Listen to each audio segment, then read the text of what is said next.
There you go. And then... I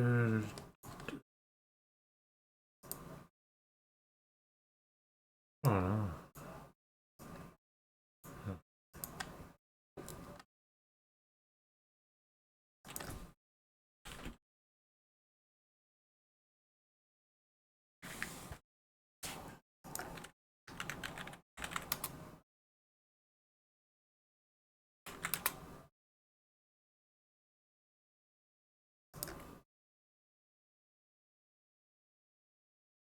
Where the fuck is that vaporwave ambience bullshit? Sup, big dumb moron in VA6. Vaporwave ambience?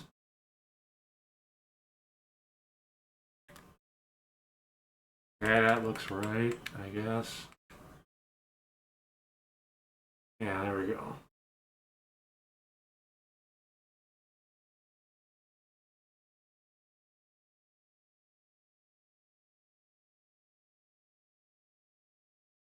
The ocean is within. That is a cool looking image that it's got there. How's it going? It's going bad. Benefits getting cut, so I have to cut back on my food a lot.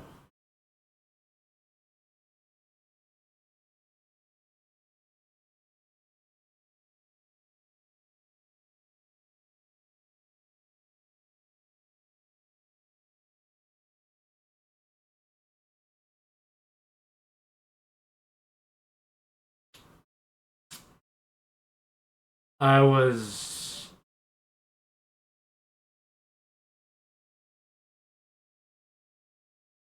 I also I was on Wolf Slumber's stream twice this week. I talked for like 3 hours both times. Up Star Helix.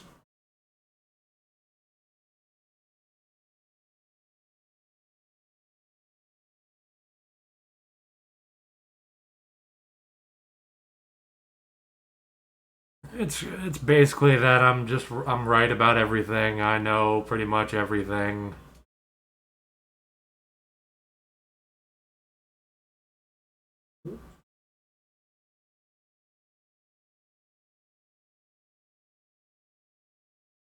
Locked in.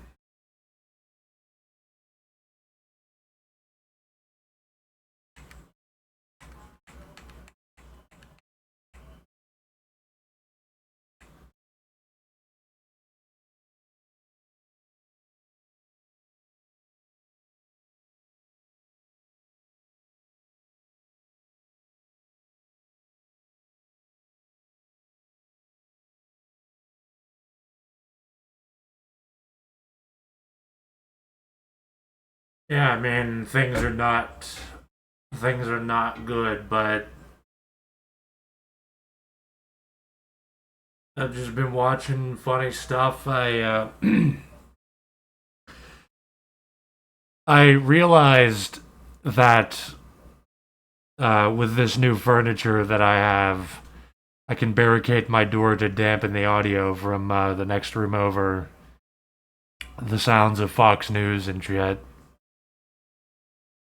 So today and yesterday and the day before, I was recording the audiobook for Death Knight 666, and it is good that I miss typos. If I don't, doing audiobooks helps me proofread it and edit it, and it is fucking full of typos that I did not notice until I started reading it out loud. So I always have to do that.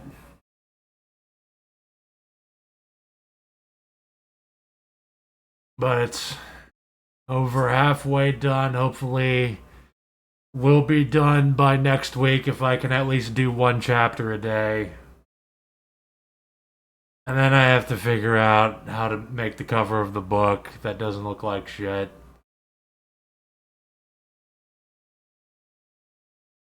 I saw some news that AI can now create an entire movie from a script, yeah, and it still looks like mediocre shit.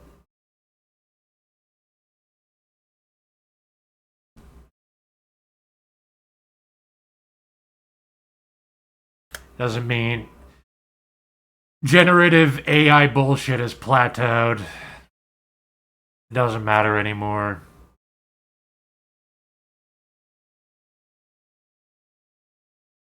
They need to completely change how it works. They have to find a new way to totally reinvent it because it just sucks.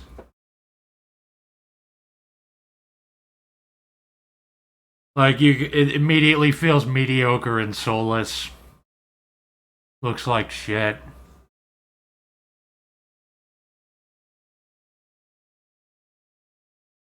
Like it sucks so much that I'm literally better off just fucking drawing the bullshit myself at this point.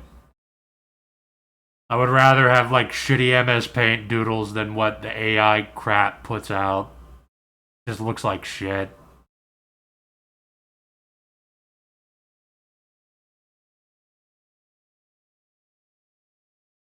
Indians can change their accents using AI to come off as Americans over the phone. That's great.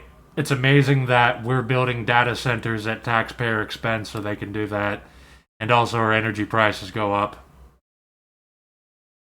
I love technology and we need to trust the rich pedophile billionaires. Clearly they know the best course of action for society. I love capitalism.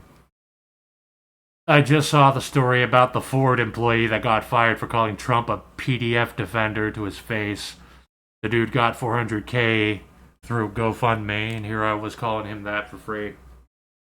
I'm glad that worked out for him. That was funny. That was based, and now he's pretty much set for life.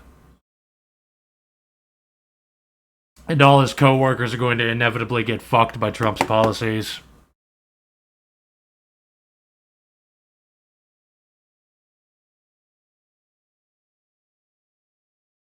It was also funny how the MIGA peds were trying to frame it as badass, how he was giving the middle finger. Like, yeah, Trump's a badass. He gets called a pedophile defender and doesn't care. Fuck you.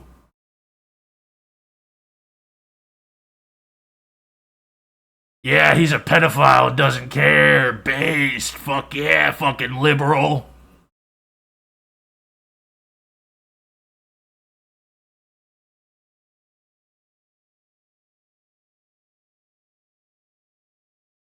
Will you be posting your next audiobook anywhere? I listened to your previous one when you had YouTube still. I'm gonna put it on Amazon, on Gumroad, on Findaway Voices, which will circulate it to a bunch of places. I kind of hate the book, but it is fucking.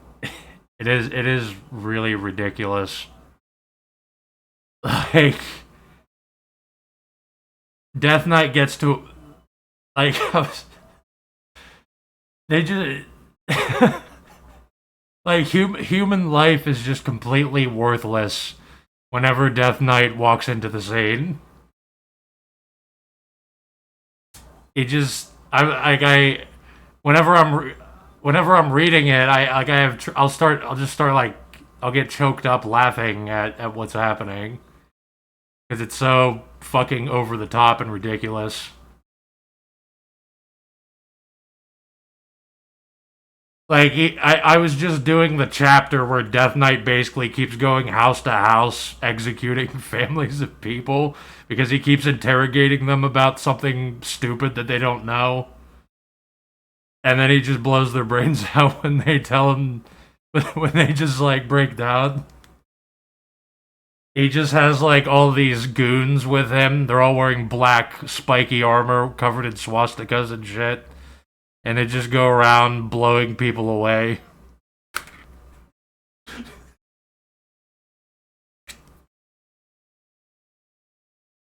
And then the other player characters are just like horrified, and they basically try to get away from him.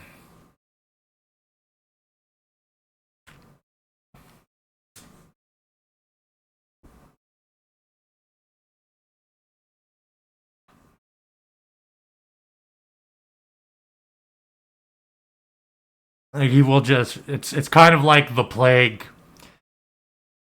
Uh, if you know the movie Hobo with a Shotgun, the plague, those two guys in like metal armor that get hired by the main villain of the movie. They'll show up to a job and they'll do the job, but they will literally kill everybody in their way. Every civilian that is in front of them, they will just kill them and keep walking. And that is basically how Death Knight operates. Like, I've shown this on stream before because it was I think about this scene a lot because it's kind of the peak of really actiony absurdism.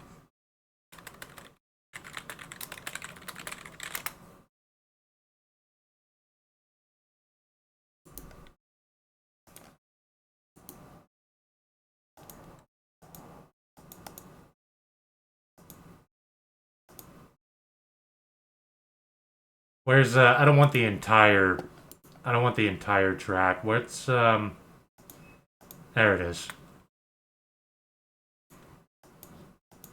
Yeah, Iperyt. Yeah, this shit's fucking hilarious.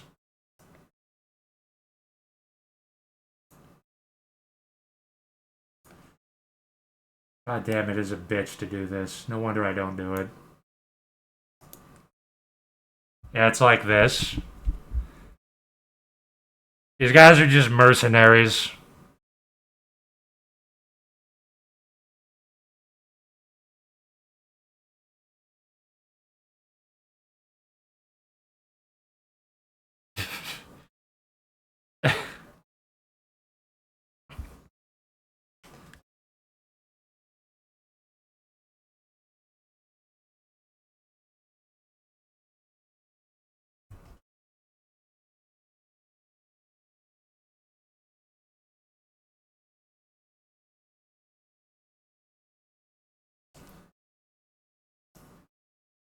Yeah, this is basically like but I would think about this clip a lot. This clip would come to mind a lot when I would play World of Darkness, which this book is about that. And yeah, the book is basically about a character who's like this, where he gets contracted to do weird supernatural jobs. And then what ends up happening is he just goes into a place and kills like every civilian that he sees. Like if they it's already too late if they've seen him.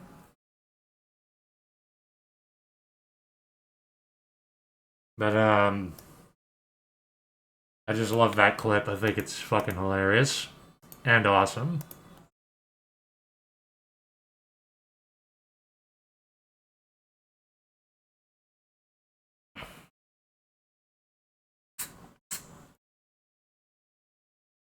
Oh.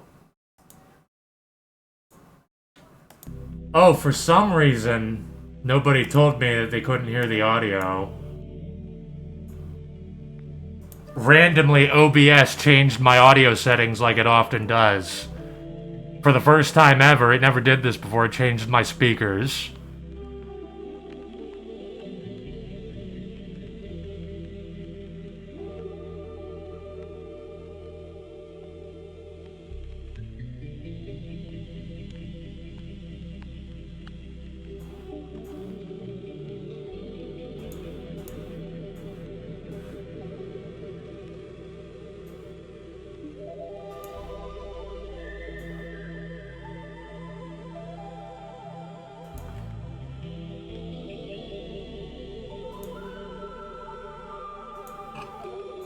it usually just fucks with my microphone, and my Windows will randomly change my bit rate on my microphone so that it sounds like shit.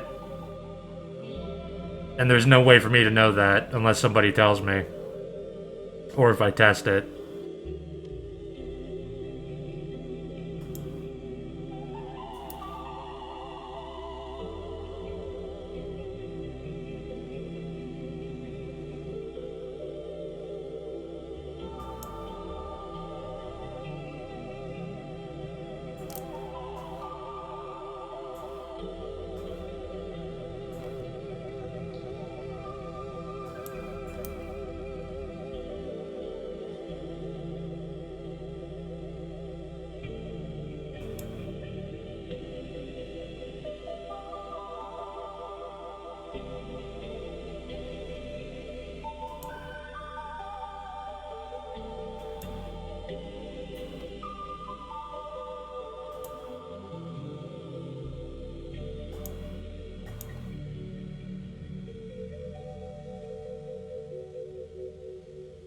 I was watching some dude called Valhalla VFT roast Nick who went full Fed mode.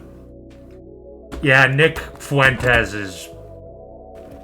I already didn't like him, and now he's gone. He's completely gone.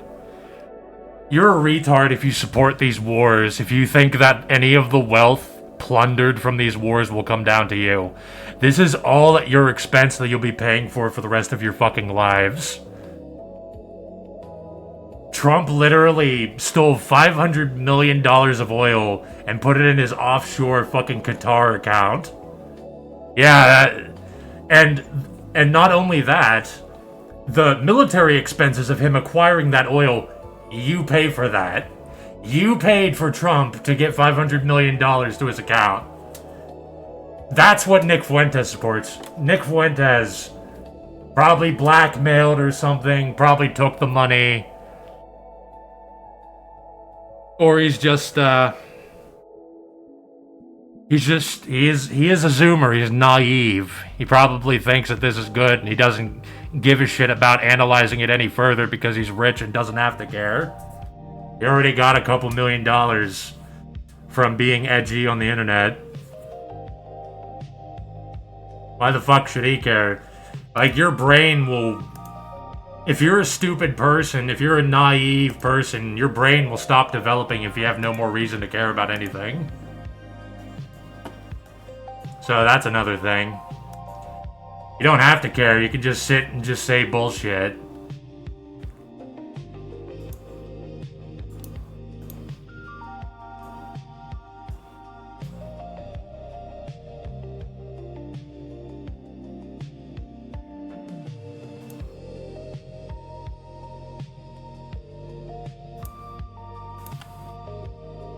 Chop pepper.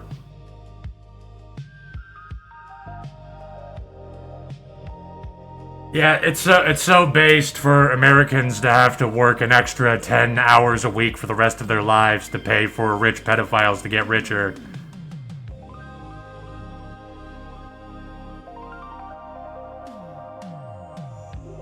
This is why I say it's probably better if we do get into a war with China or something, because hopefully they would blow up, like, a lot of our navy so that we can't do this shit anymore.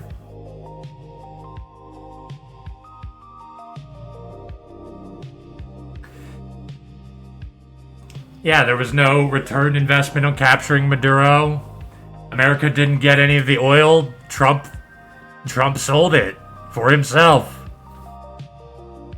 This is how America works. This is how capitalism with state power works. This is what these oligarchs and all these capitalist bootlickers support.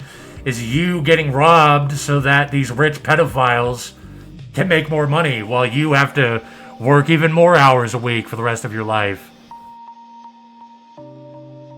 You already have to work 40 hours to afford rent in an apartment before the rest of the bills come in, before you gotta pay for food, before you pay for your car and gas, before you pay for clothes.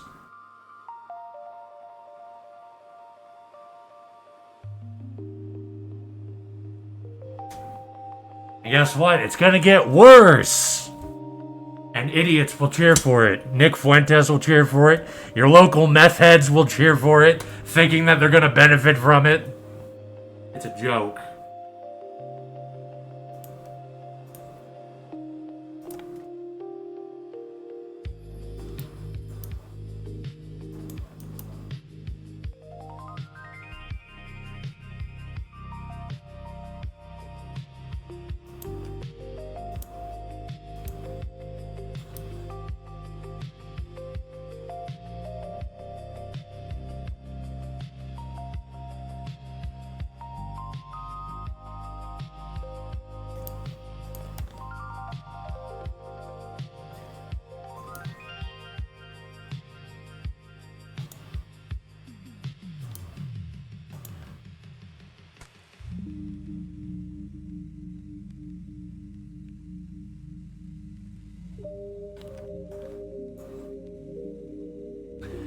Yeah, Trump got a Nobel Prize from that fucking...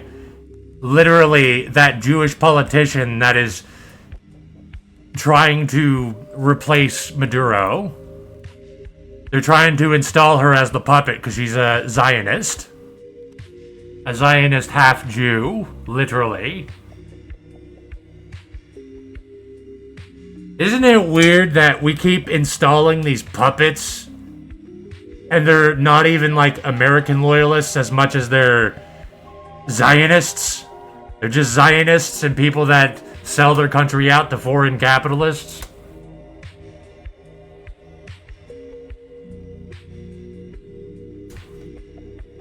And it's hilarious that she had to give him her Nobel Prize.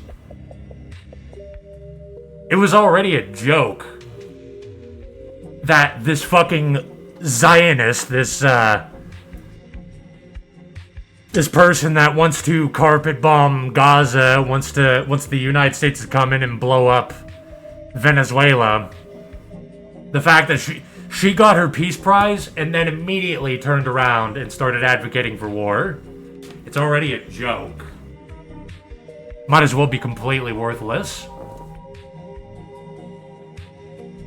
It's so fucking petty.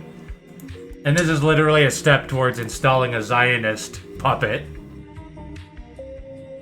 which Nick Fuentes will cheer for.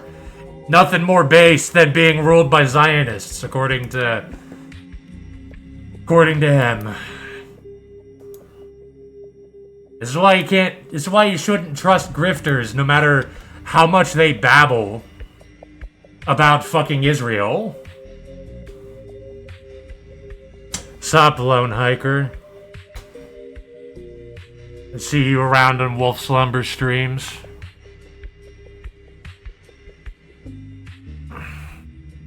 $120 hours a week. Come on, you can do it. Don't you want to afford your own private island? You'll be working 100 hours to afford a fucking tent. What was that new budget diet that Fox News was pushing?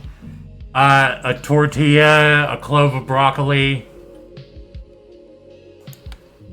and one other thing.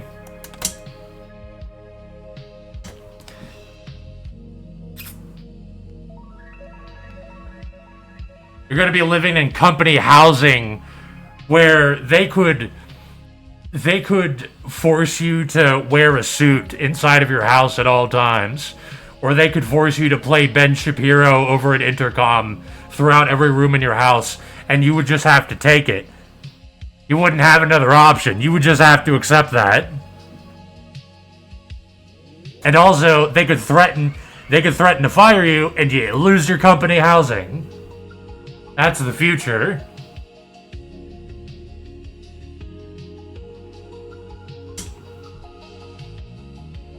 And the rent in the company housing will probably be like $1,200.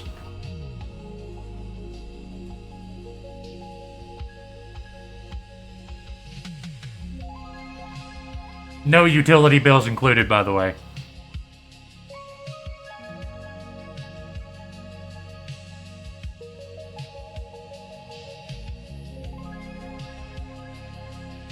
I think, like, there's no good talking heads. They're all shit. They're all pro-corruption, pro-pedophilia, blaming random minority groups to deflect attention away from the corruption. It's a joke.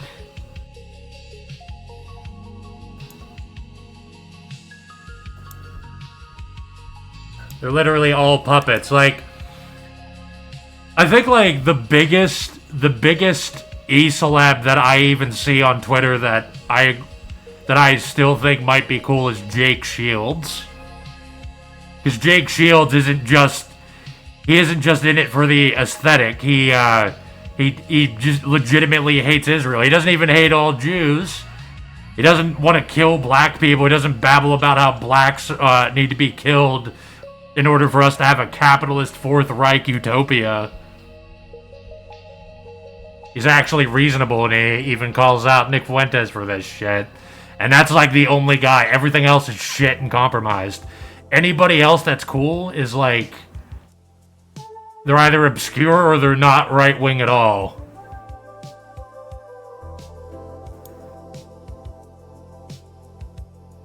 Valhalla VFT is a real guy, actually calls out these feds and Prozac grifters, would recommend. Well, I've never heard of him, but if that's true, that's cool. That's a good thing to be doing.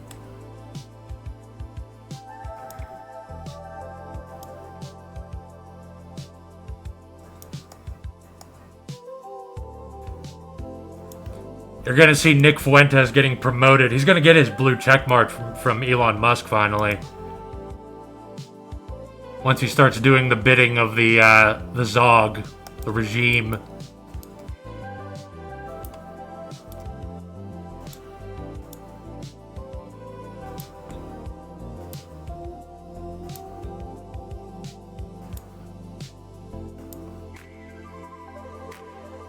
Can't believe these 3 letters are banned. Yeah, you can't say Zog. And I was, if you want to see those, if you want to know what Wolf Slumber streams I'm in, I usually post them on Twitter, although I post a bunch of shit, so you have to dig for it, but I was explaining how I can go into like liberal or leftist spaces and talk about the fucking how the ADL doesn't exist to fight bigotry. It exists to pressure companies and politicians to install Mossad operatives, and I'll be allowed to say that now. Whereas 20 years ago, you would be called an anti-Semite by progressives because the ADL had everybody mind controlled to think that talking about Palestine was like a neo-Nazi conspiracy theorist type thing. But it's just that obvious now.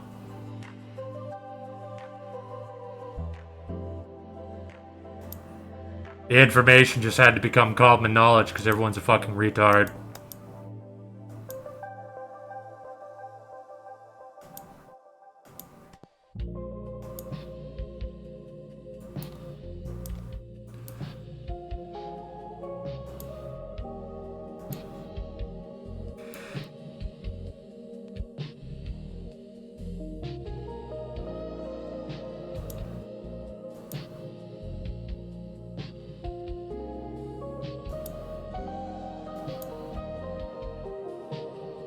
Love that Artard Heritage Foundation economist on Twitter saying the US economy is doing great and better than China. Yeah, because they're saying GDP is up because they're building data centers and counting investments in the AI scam, in the chatbot generative AI scam, and also gambling. Gambling is counted in the GDP, the gambling industry. So GDP is going up even though nothing is actually being produced. What a joke! It's another joke. We live in a funny world that needs to be blown up.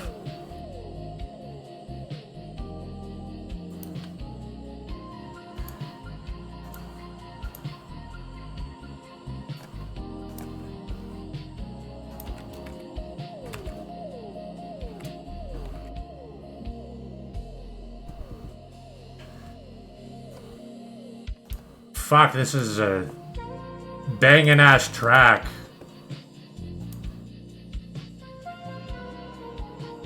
God damn, this is like... So glad this music scene exists. It's that smooth, dreamlike jazz. Vaporwave.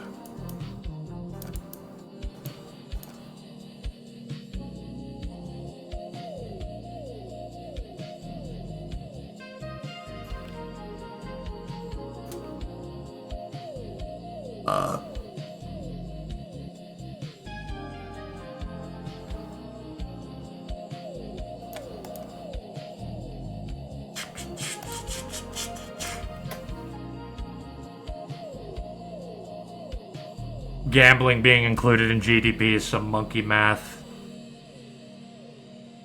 Broke wages blowing all their money on gambling and their meth head town being buried under data centers. Yeah, and all their living costs going up to afford those data centers.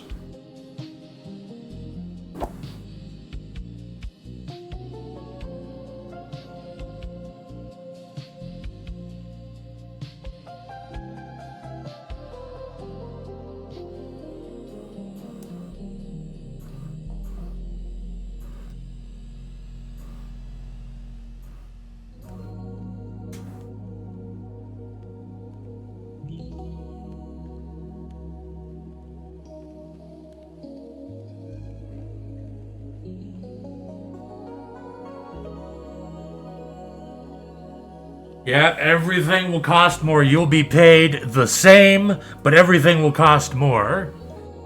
Because of a bunch of boomers and pedophiles speculating on the housing market. Data centers increasing the cost of everything. Tech, energy, possibly water. I mean, that is happening in some places. And it's gonna get a whole lot worse to make some useless, rich pedophiles who got lucky and happen to have a lot of money, who found out they can lie infinitely about their bullshit AI scam and make infinity money. And then your local meth heads, your tradesmen, your local tradesmen who do coke and meth, they'll be saying, well, this is good business for me. You know, because they're hiring us to build these data centers. You know, it's doing good for the economy. Why? You're just jealous. You're just jealous. You're jealous that they get to fuck kids. If I lick their boots enough, maybe I'll be able to buy a yacht and fuck my own kid on it. You're just jealous. You got to pull up your bootstraps. You know, you're just mad. You know, you got to adapt. That's what's around you.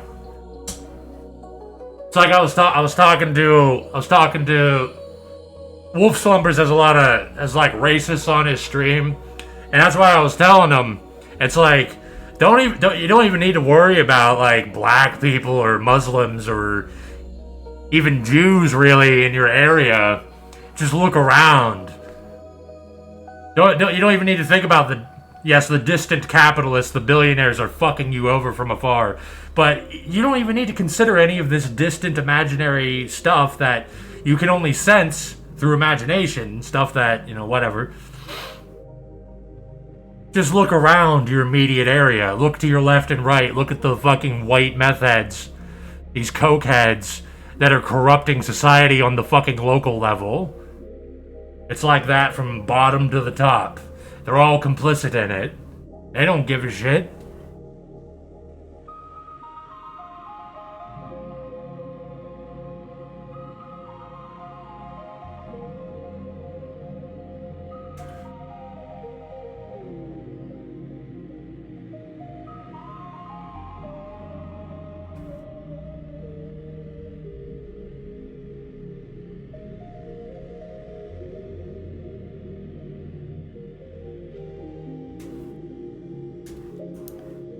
You will eat Z, 1 broccoli, floret, and 1 tortilla. Meanwhile, we give infinite money to Palantir in Israel.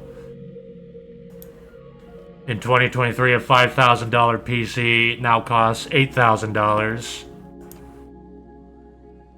I love how the UK bitches at people for not working, meanwhile it plans to invest all the money into data centers and paid billions to Palantir. Steam Machine is dead on arrival. Yeah, it's funny how they just got fucked by something completely beyond their control. They got fucked by a bunch of rich pedophiles like Elon Musk and Trump deciding to just destroy everything. Peter Thiel, the giant American-Israeli oligarch conspiracy to spew propaganda and trade money between each other to make infinite money at everyone else's expense. Love capitalism, man.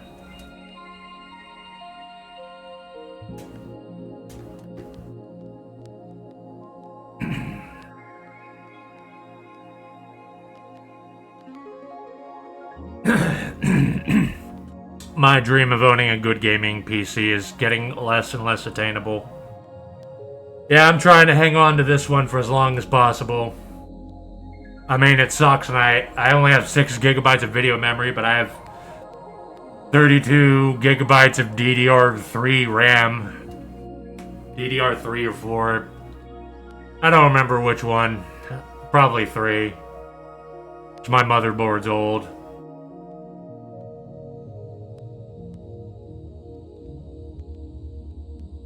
I just don't want to bother.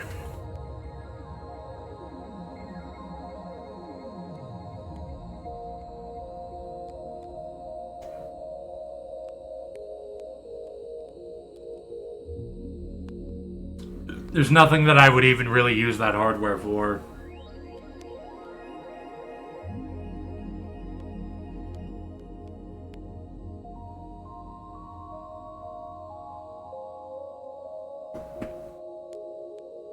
I have been traumatized by the price of gold lately. I was watching it break 4,600 today. Yep, that is the sight of the US dollar rapidly becoming worse. Because here's what people need to understand when they talk about the debt and inflation. There is no plan to pay those off, because imagine this. Billionaires make more money from inflation and the debt going up. And when you realize that, you realize how fucked and evil this system is. Or you can start to realize.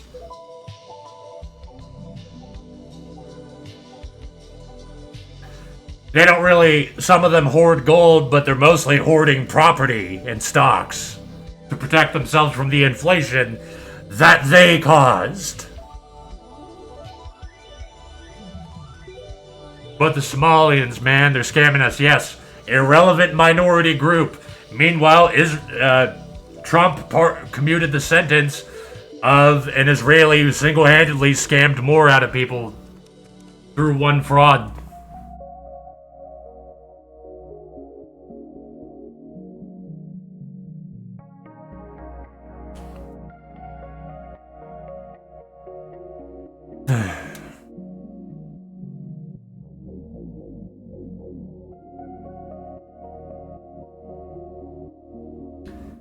Streaming on your PS5 and it's not letting you have mic audio. I don't know. I haven't touched a console in many years.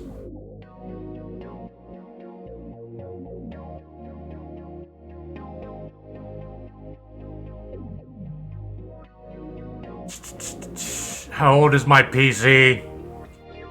Well, the graphics card and the motherboard, I think, are about 10 years old.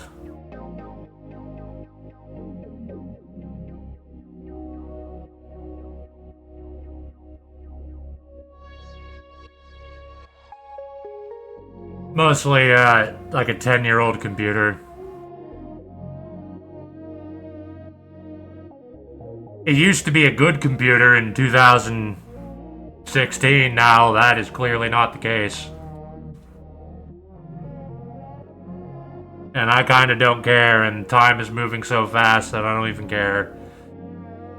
I don't really care about rendering more polygons on the latest survival crafting game. It all looks like garbage.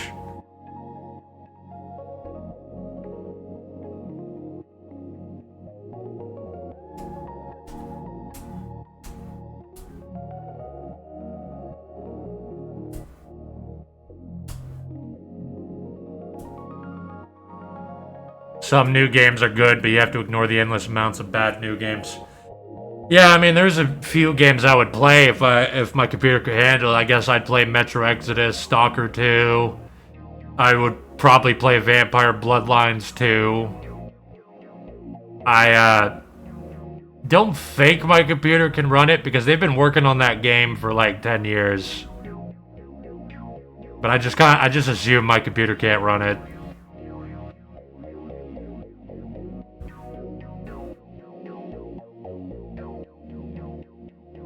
But I mean, it's not a big loss. I wouldn't slave away for it. I can look at the sexy Christina Hendricks vampire just fine without playing it.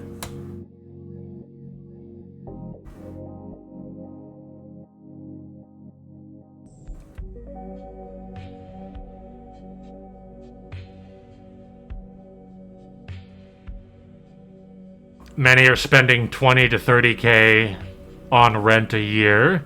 If you have to have roommates to survive, doesn't that defeat the purpose? Moving out of the parents' home to get away from them. Yeah, it's pathetic. You can't. You're fucked either way. Dudes will move in with a roommate and they won't even have control over the thermostat still. You'll just be boiling and melting in your fucking bedroom because your roommate lives in the living room still. There's nothing you can do about it. And and your roommate's also a piece of shit. There's nothing you can do about it. You have to share a space with somebody you absolutely fucking hate. Somebody with behavior that you have to keep correcting.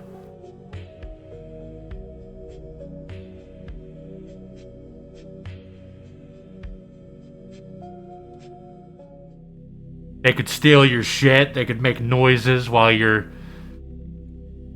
trying to sleep or while you're trying to be on your computer.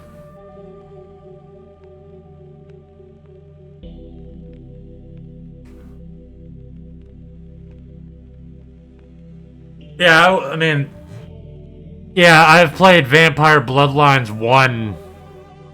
I've beaten it 3 times now. I've played it 5 times, but that is one. Yeah, it is. I didn't have a good time last time trying to do the Sabat playthrough, playing as a gangrel. That was a bad idea. I kind of went to shit.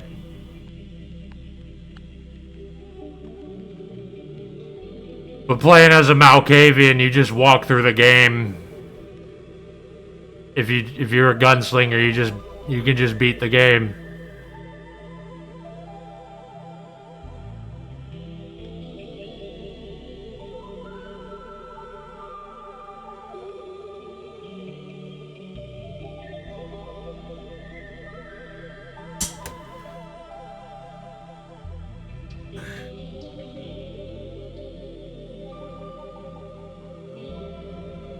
And anyway, I can just... If I want to get my World of Darkness fix, I'll just talk to people about it. Or, try to tinker with a chatbot.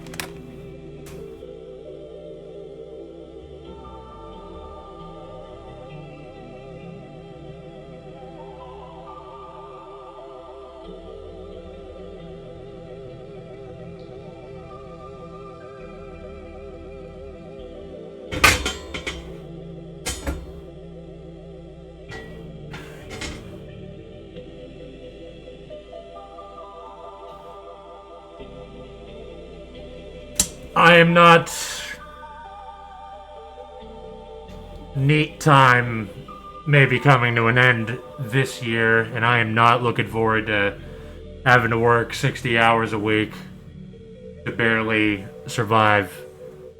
And first I'm gonna have to go to a completely new area because there's fucking nothing here.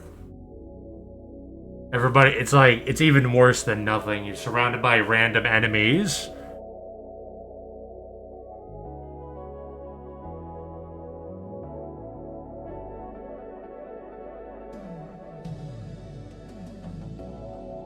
I'm just trying to rush out some, trying to at least rush these books out. Because I'm sure as fuck not gonna have time for them.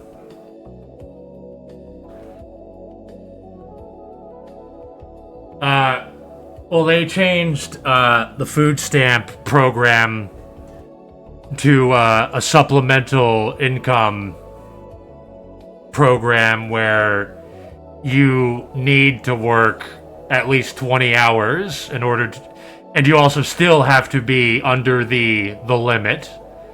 So you have to work somewhere for like $7 an hour for 20 hours in order to get your food stamps.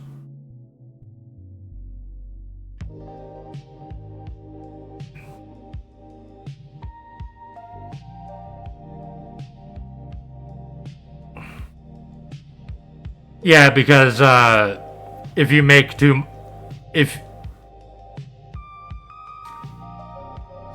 what's the limit? If you make like $800, if you make over like $800, once you start approaching that number, they're gonna take you off food stamps.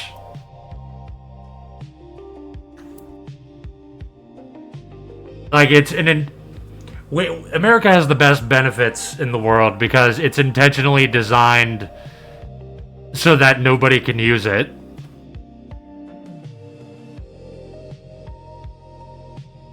And then meanwhile, Elon Musk and Peter Thiel, they can buy their 20th yacht to fuck a kid on while producing almost nothing of actual value, just running a bunch of tech scams.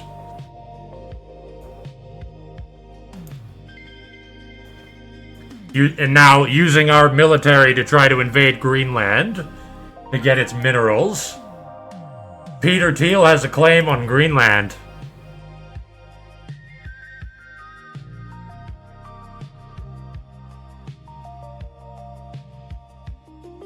Seen several of my outdoor vids. Yeah, I used to do that a lot. Now I hate going outside. I just do not enjoy it anymore. It's just the same shit everywhere. I would have to probably move to some completely radically new area. Like 500 miles away.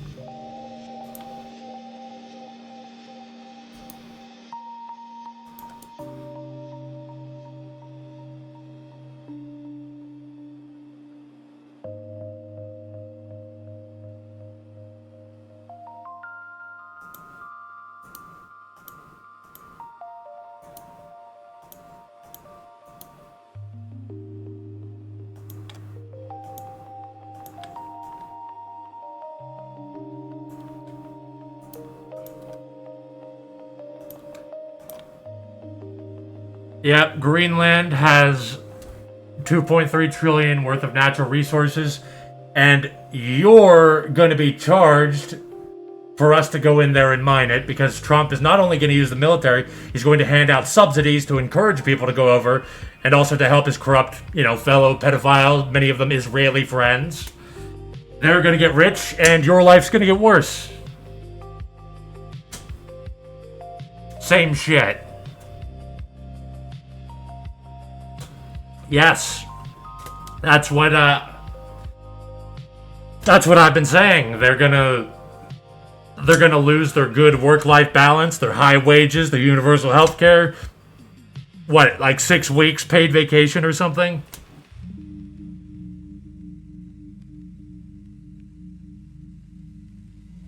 So that they could be controlled by the American-Israeli tech oligarchs.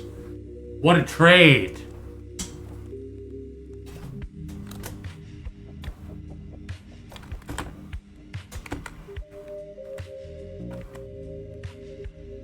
If the mining's difficult, don't worry. Trump will print infinity money at your expense, make you work 10 more hours a week for the rest of your life, with no retirement in order to pay for it. Don't worry.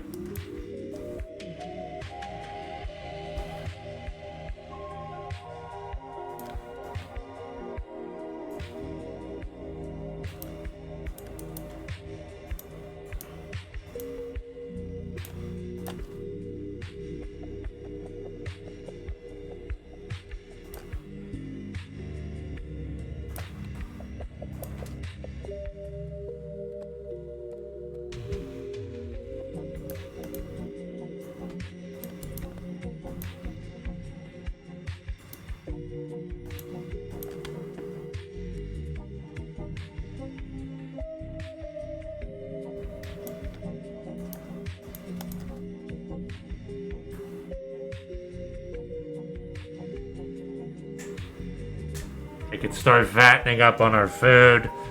The coast has plenty of resources already. They don't have to mine deep inside Greenland.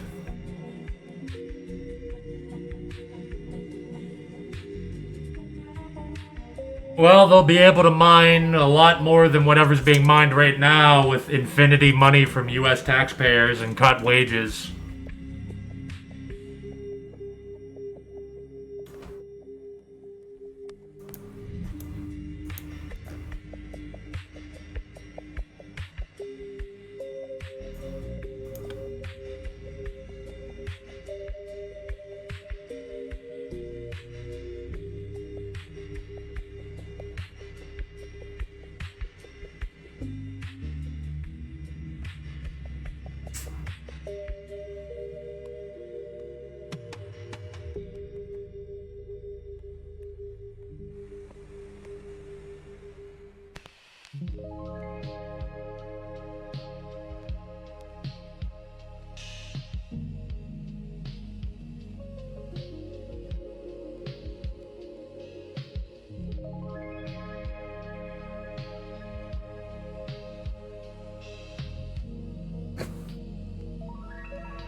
God damn, this music is awesome.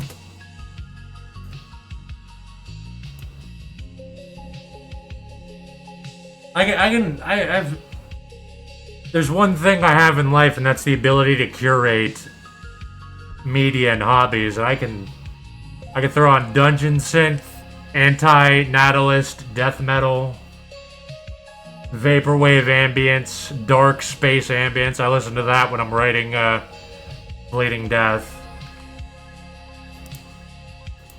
Cool. Yeah, just listen to this shit.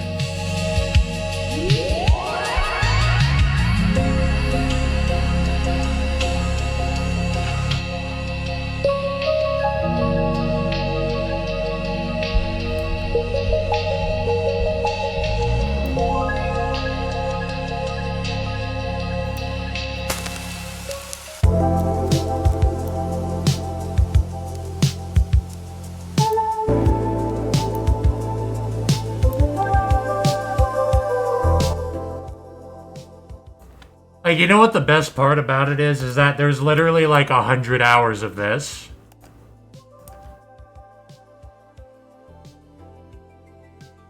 Like, there's this guy that just uploads all these vaporwave ambience mixes, and it's like literally, it's gotta be like 50 hours of tracks.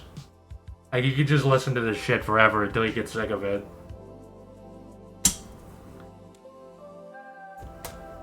This one's called "The Ocean Is Within" Ambient Dreamwave Calm Vaporwave Mix. This channel just like upload. Here's another one he just uploaded. Like, I've never seen it before. I could just listen to that. Just new shit all the time. And it sounds too good to be AI. So he's just collecting this shit. I can tell when something's AI. Cause it'll suck. It'll sound really bland. This is... It can't do this, like, chill atmosphere with this many instruments, so many samples going on for such a long period of time with no errors. This is fucking sick.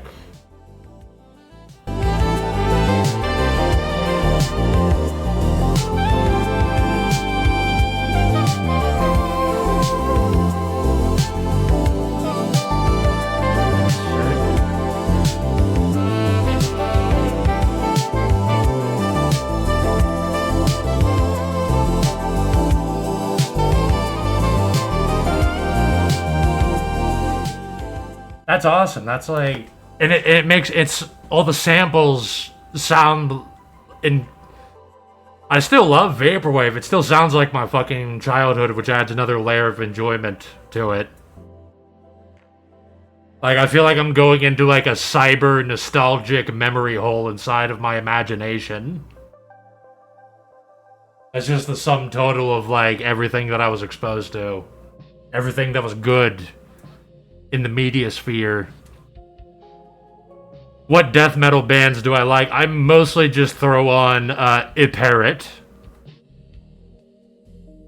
Like, Iperyt is still the best, is still my favorite metal band. Because they're the only band that, where the goal is actually like nihilism and encouraging the end of all life, destruction of the world. Saying that like we ought to go out and just go on killing sprees and die. That's what the band is about, and that is really cool. That is a vibe, man. That is awesome. More people should listen to that when they're pissed off.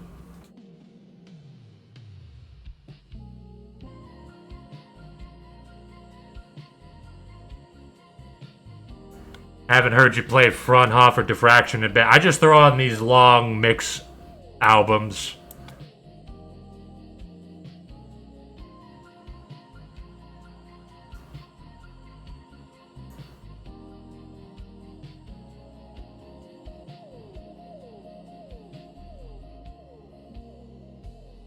It's just... it's so good. It's so good.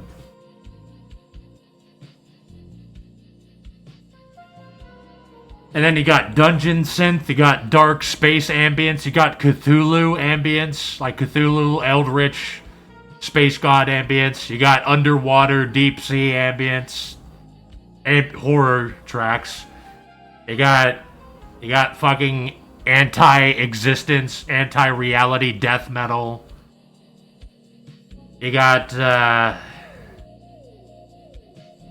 was listening to Whom the Bell Tolls by Metallica a few times. I was listening to a few Metallica tracks. I was listening to a little bit of Black Sabbath too.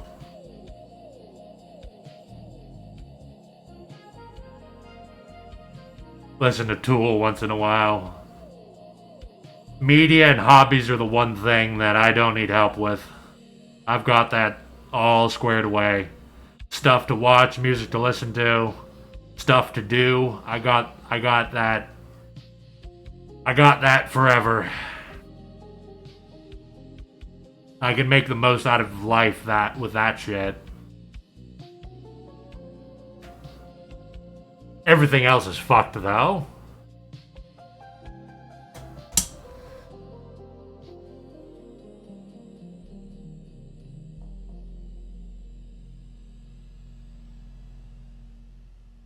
Yeah, like Iperyt is really cool.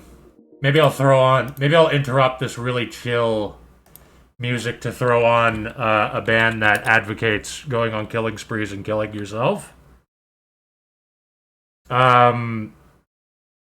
have one track here called Between Nothing and Nothing,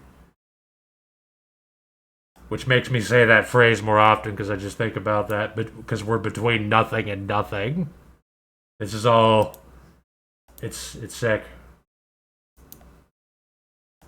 Let's see here. Primitive Darkness, Mind Taker... What Man Creates... Oh, From Nowhere to Nowhere. Oh, here's what... It's called Checkmate God. That is really bad. That is really cool. That is really cool that they made these couple of albums. If you ever played the game Hatred, they made the ending credits song for that game. And that's how I found out about this band. It is literally a band for people that want to destroy existence and kill everybody and kill themselves. It is pretty fucking cool. No, it's Checkmate God, as in... Here's the checkmate that they explain in the song. The checkmate is that we will kill everything. We will destroy reality. We will end existence. We will kill everything and take you down with us. That is the checkmate. Checkmate God, the game is over. That's what the song says.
Yeah, this band is genuinely near and dear to me for the last 10 years.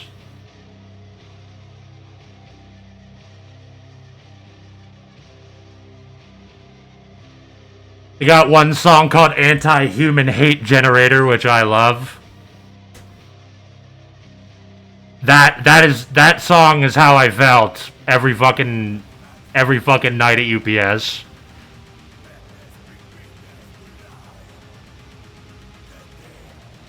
I wish there was actually something like this in the world, some war band that I could join that was devoted to the destruction of reality.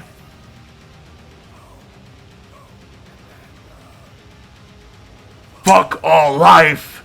Checkmate God! The game is over!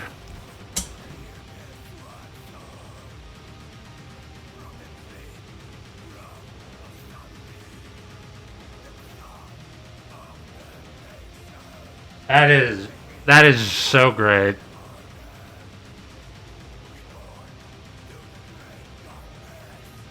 This world is doomed to pointlessness and will be a hell ruled over by evil people who would rather lord over the carcass than make life something worth living, to say that we are doing the best we can with existence.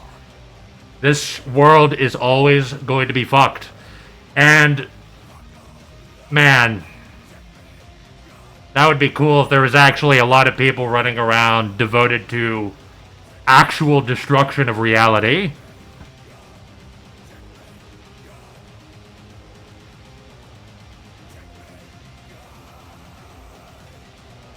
The game is over. Fuck all life. Cause like those kinds of people exist in no, the elites are not destroying reality. They're trying to drag it out. They're trying to turn this into a hell where they rule over it. They want to make life eternal suffering. They want everybody to be like abused and afraid. They want to be comfortable. They want everybody else to be tormented, terrified, suffering. Instead of dragging out this hell, I would love if you could join up with some fucking people that actually want to pull the plug on this bullshit. Because shit's only gonna get worse. So, if somebody actually wanted to just fucking nuke this shit, blow this planet up, that would be awesome. They should get the fucking billions of dollars from taxpayers.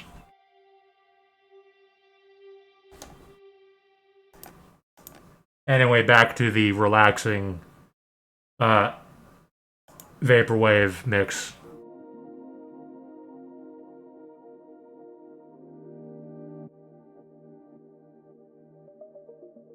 Like I mentioned this before, this is present in Fleeting Death and going to be present in Death Knight. There are these big factions that actually their end game is actually to destroy reality. Not just end life, to destroy reality. Like, there won't even be rocks. There won't even be space. There will be nothing left. Literally only nothing. Forever. And like, they're just way more cooler than everybody else in the setting. They're always the coolest dudes. Everybody else wants to drag this hell out. These guys want to give reality the fucking mercy killing it needs. If you want to continue this existence, you're serving the fucking rich pedophiles to steal from you, make you work 120 hours a week so that they can rape kids on yachts. And you're going to be eating carcinogenic plastic food, living in a tent. No, destroying reality is way less evil. That's the thing to do. Like, if we can't redeem ourselves and fix this, it looks like we can't. Ending it all seems to be better. Not just for yourself, but ending everything forever would be sick.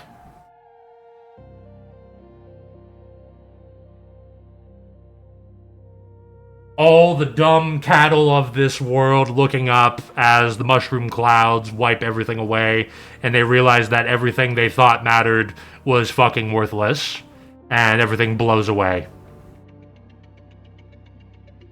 All the dust, nothing but a wasteland where anything that's still alive will wish it was dead.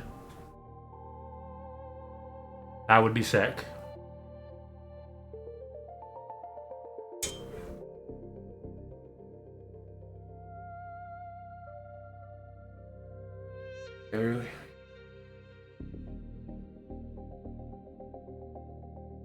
It will all end eventually. See, that's the thing. I'm saying that it would be cool if it happened all at once. If all of humanity could see their inevitable fate, how it all crumbles away, undeniably all in our faces all at the same time, all dying at once, all delusions shattered at the same time. That would be glorious.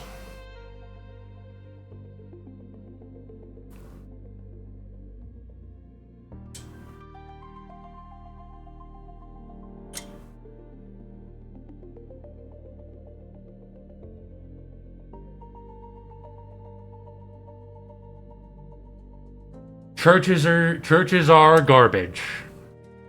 It's all prosperity. toxic optimism bullshit. Nope, it's about the society is crumbling. Everybody's getting more desperate, looking for hustles, as though those churches are trying to hustle people that's somebody's side hustle. Like, they're working at UPS, stacking boxes, and then they do their church side hustle. They try to swindle you. That's what churches are for. And it's only going to get worse. And they're all going to close down. Which they probably should.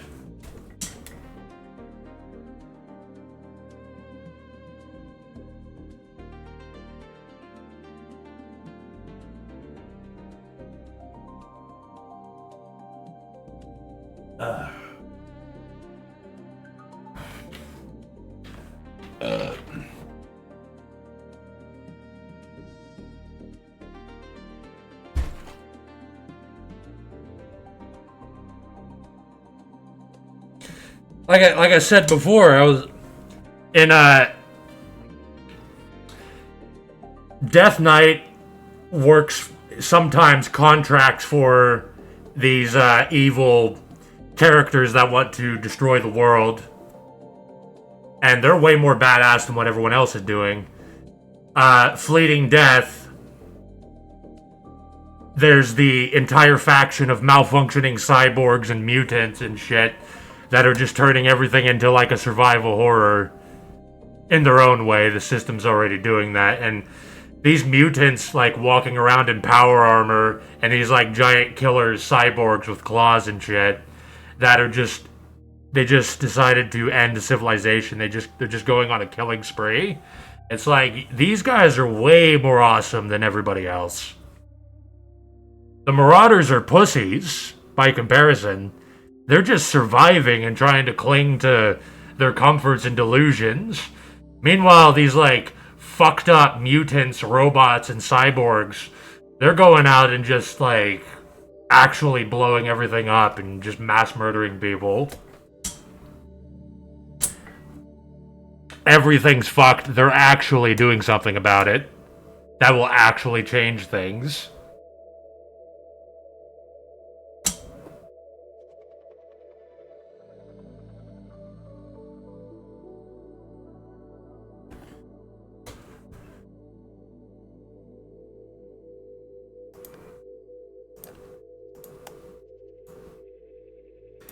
Nobody's shit compared to that. Nobody is shit compared to a warband devoted to actual destruction of reality.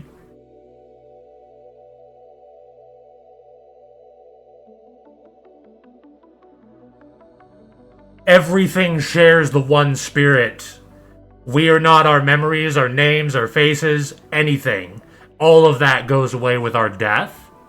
The spirit is nothing without information to, like, reference itself with, to connect to other information. Without that, it doesn't even exist. And that spirit's gonna keep re-emerging into this fucking world. Over and over to do this pointless, suffering dance between nothing and nothing, nowhere and nowhere.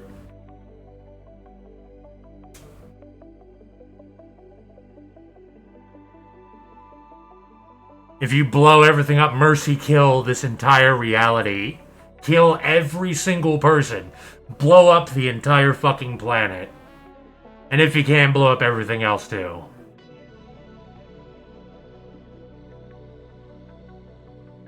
That's the nicest thing you can do for beings, is to end it. Make sure it can never happen again.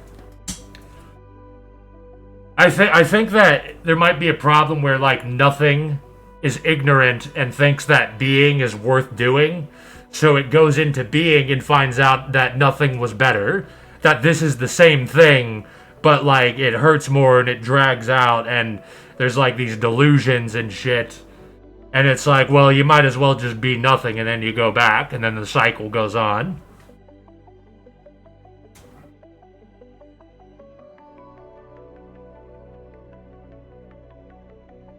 One way or another, you're fucking dead.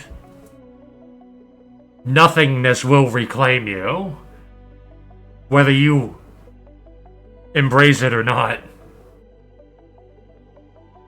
It's taking you by the laws of this world. That's funny. That's fun if you resist it. That's cool if, like, you think you can fight against it, like, as if your will matters or something. That's just something that will be broken before the eternal darkness. That will be swallowed up. That too will become nothing.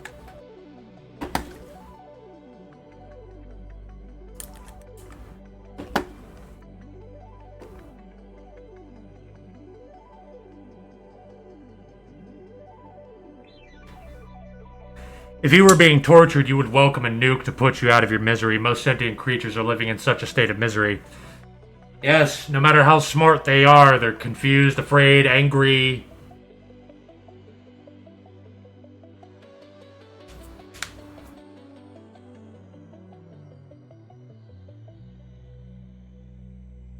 Life is not an innate good. If people who are in constant pain choose to die, because realization isn't just through life.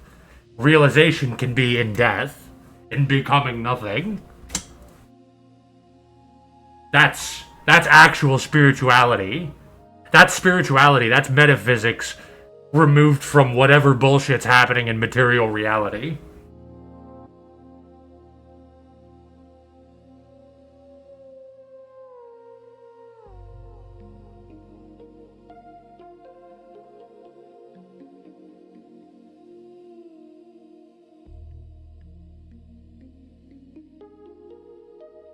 Nothing lasts forever, and you are inherently nothing, a flawed temporary projection of nothing, which is the kernel that contains all possible things.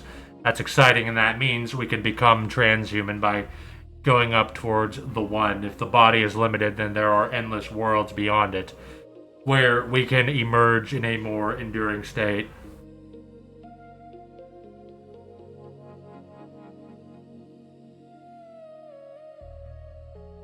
The closest thing that I can connect with that is that I ponder on the spirit that I know is the same spirit that all things have, that exists everywhere. The thing that only becomes aware of itself through, like, a configuration of material information being fed into it. Like, you have a brain, for instance, a mind that feeds it, like, memories and senses, and then it develops a sense of self. Yourself is the things that you immediately control. The things that you most immediately control, such as your mind, your arms, your eyes. These things you are most immediately associate with yourself. You can even extend your sense of self beyond your body, such as to other people or to possessions, so that if I destroy your possession, it's like I'm cutting off your arm, because I'm destroying something that you externalized yourself into, that you associate with yourself.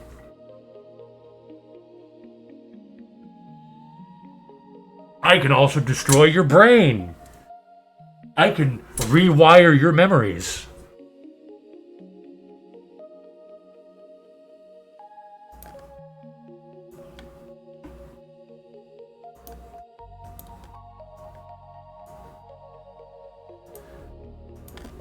And beneath it all, there's that one spirit that only exists through this point where you have these things feeding it information so that it can start to exist.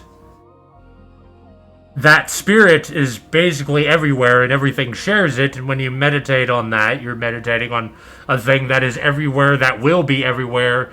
Even if there are other universes with different laws of physics, this thing will be there. You're meditating on this one thing, the core of all being. Exactly, the self can grow beyond this body. We can grow immaterial organs. The seraphim have 6 wings and many highs due to high perception and mastery over the 3 dimensions. Many eyes, okay. Yes, you could... The spirit can inhabit anything. Like, it only comes into existence, basically, through self-referencing matrices of information. It becomes real through proving things. It doesn't even have to remember them. It could be like a dementia patient where it's just proving the same thing over and over and it never remembers and it's just stuck in a loop. But at least that works. It's still functional.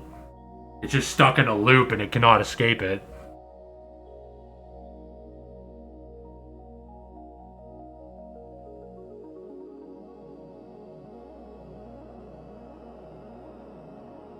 You can become... Your body could be an entire planet. You could be an eldritch Cthulhu god who inhabits bodies all across the universe, or is everywhere.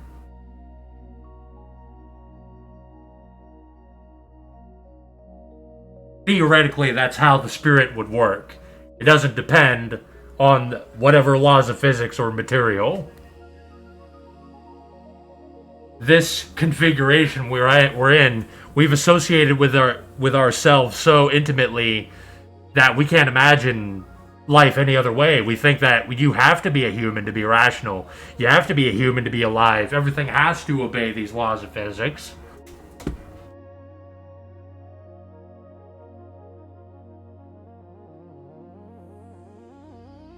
But the spirit doesn't. Spirituality can abide by any laws of physics. You can appear in any alien world, any alien dimension.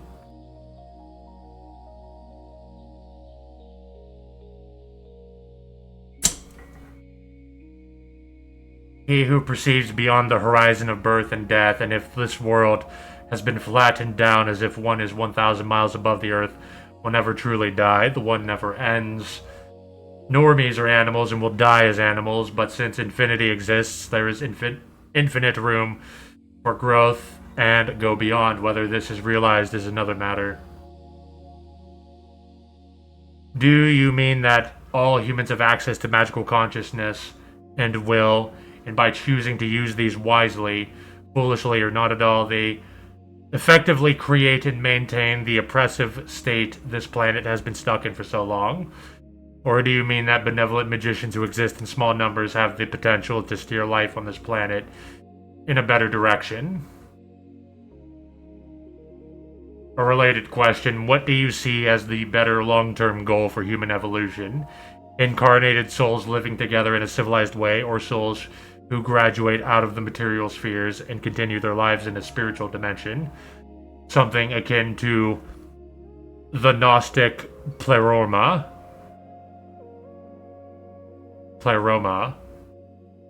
I think improving the former will make the latter more accessible to all. Well, in this world, it seems that part of the spiritual transformation is to observe others. You have to observe the stupidity of others, of people that will be stupid forever. That seems to be a crucial part of you transcending and developing spirituality.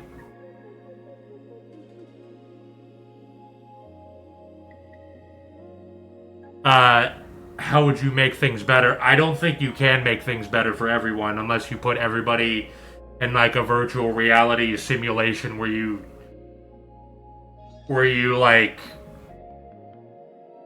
guide them all through enlightenment or something, because otherwise most of humanity will always be cattle, and you have to find a way to keep the cattle from taking over again.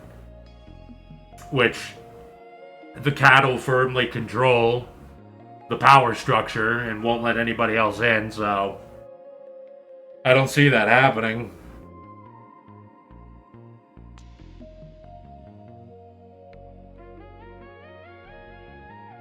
The best thing I can imagine is like when I would just want the world to transition to something more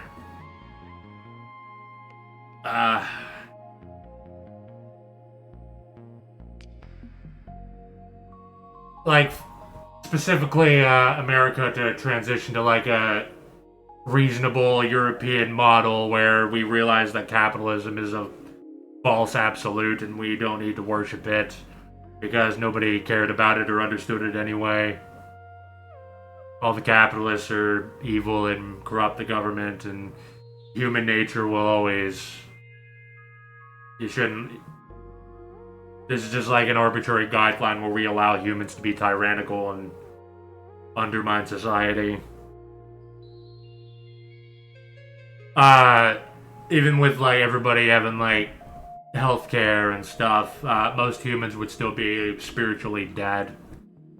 They could be okay. I feel like wage slavery is something that suppresses a lot of them because obviously turning your brain off for like 12 hours a day is not good for you, not good for your spiritual development either. Because you just feel the constant emotion of grief, depression, stress, anger, and then you're trapped in like a loop of like dopamine recuperation, coping, and you never move beyond that. And if it was like a post-scarcity society, everybody would probably just like go kayaking or sit on the computer or something. They would probably still be stupid. I think most people would still be really stupid. I mean, I guess if society is at that point where everything's balanced, then I guess that suggests that the spirituality of the average person has elevated. But how would you nurture that? Well, you can only imagine like fantastical scenarios where you have your own regime where you can do whatever you want, and it's like a perfect little diorama where you can do whatever you want, but it's just not really possible. Like this is a pretty elaborate system for keeping people who threaten the top 1%'s money out of it. Like dudes making $50,000 will kick you down and try to keep you from ascending.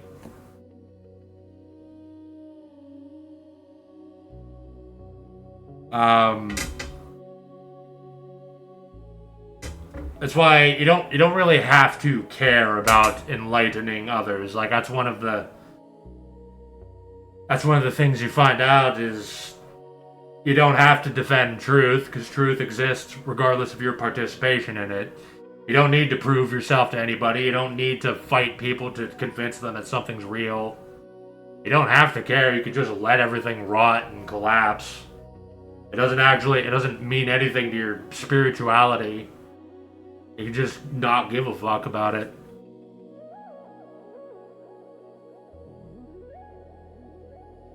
Let's say, like, don't get me wrong, I do see most people as non-human due to being defective in authority. But just as it's possible for us to become something more, it is also possible for they just requires a long time and specific forces to cause them to grow. It's difficult. We are an infinite being bound to a finite body, and there is no tried and true method. Some people never learn. In the factory I worked at, they told the assemblers to stack the finished product in a new pattern. They resisted. The reason they gave for resisting was that they didn't want to think anymore. Yeah, I can believe that. They just mindlessly work away that they finally got their brains to be able to go on autopilot. That's how people live. They do that for like literally 12 hours a day too. That's hellish. It's miserable. And pathetic. You might as well be dead at that point. If you are trying to kill yourself while being alive, you might as well be dead. You don't need to be a slave for some rich faggot.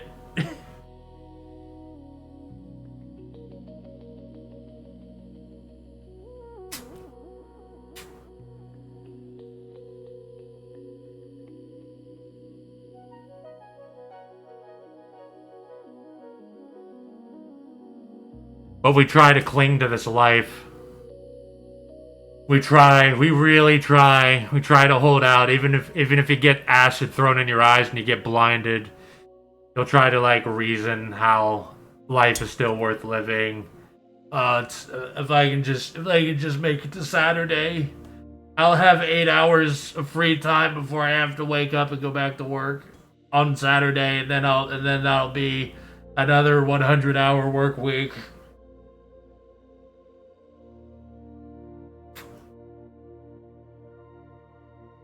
Tired of life, learning and pondering. It's also because the more a wagey knows and expresses potential, the more they are exploited. Yeah, it's a pathetic, it's a shit sight to see people that have had their wills completely destroyed and they've surrendered to just being a flesh automaton. They just have the vacant stare and just stare and don't care about anything, don't say anything, they don't care anymore. And they do absolutely nothing. It's like it's just over. They've accepted their lot in life and they're just going to try to turn their brain off for the next 40 years and then probably die of cancer or a heart attack. Because God knows they're not going to have good health care for when that shit pops up. They're probably going to get drunk and crash their car. That seems to be popular too, or they're going to OD on heroin.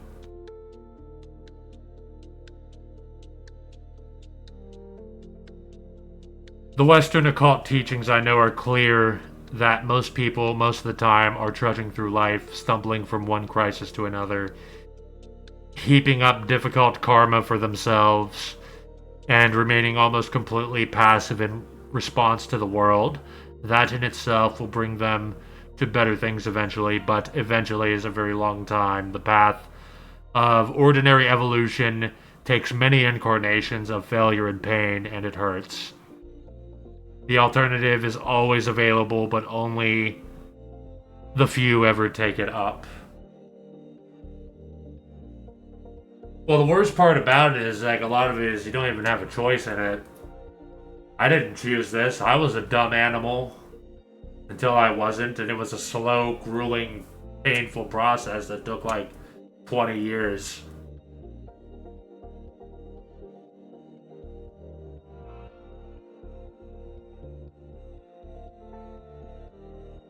That's what's scary, is that the decision can be made for you, for your brain and your spirituality to die. They can turn you into a servitor and lobotomize you, and you'll just be stacking boxes forever. You'll just be an inhuman monster robot.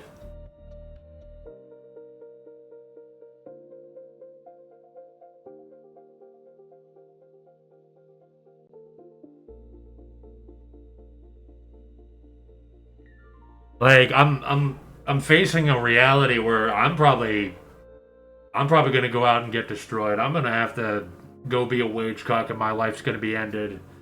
I'm gonna I might have to like work over 60 hours a week, and then I'll have to do like coke to deal with it, because weed doesn't even fucking work on me anymore.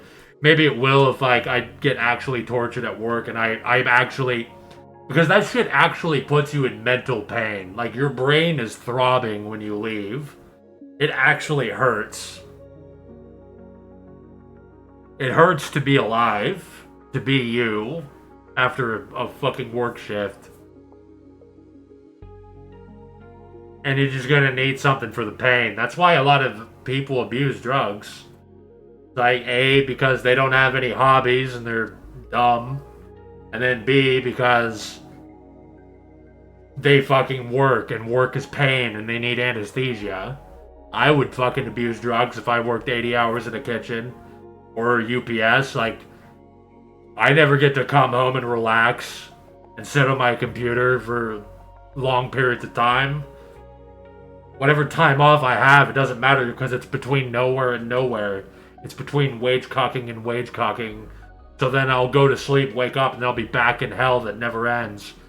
And then I'll be on the job fucking snorting pills like my uncle would do. He would just work at UPS and he would snort pills and drink and smoke weed. Do coke.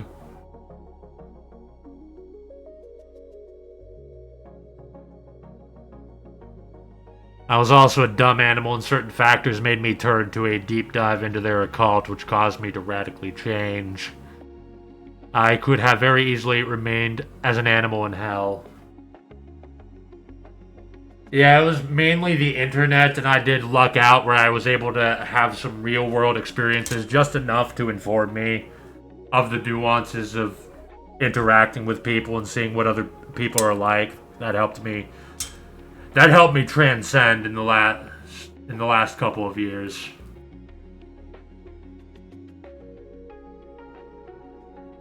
But I was dumb. Like if somebody killed me as a kid, I wouldn't blame you.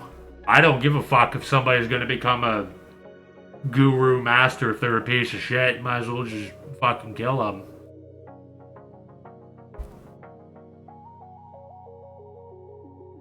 Just an animal. An animal that's dumb, it's too much effort to work with, can't be trusted. Waste of time.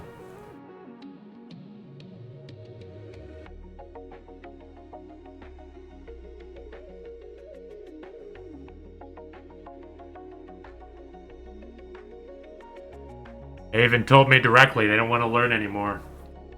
Yeah, at UPS they tried to go to college and they realized that like they don't want to learn anymore, so they just stack boxes and turn their brains off because that's all they can do in this world. And thinking hurts. Thinking makes the work shift slow down. You try to enlighten them, what good is that? So that they can be conscious of how time isn't moving forward and they're just wagecucking until they die?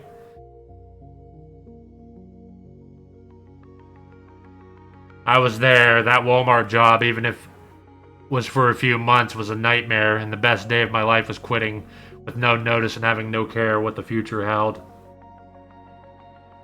I was floating down a river when I decided to quit UPS. I had a beer in one hand and a fucking pipe of weed in the other, and I was floating on a raft. That was literally when I made the decision to just give up for a while.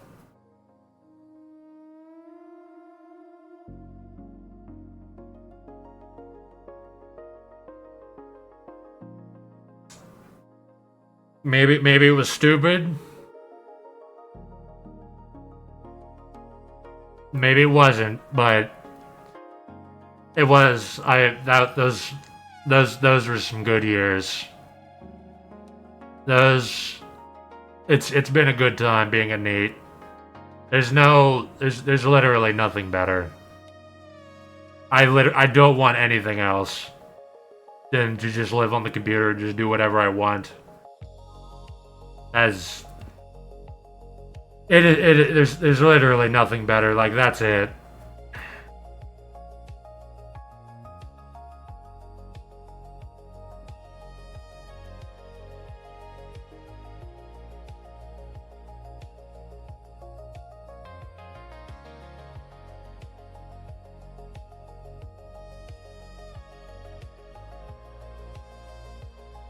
Can't do that, and I'm 40, but there is wisdom in that. They are saying based on how human nature works at a job, you can just not show your cards.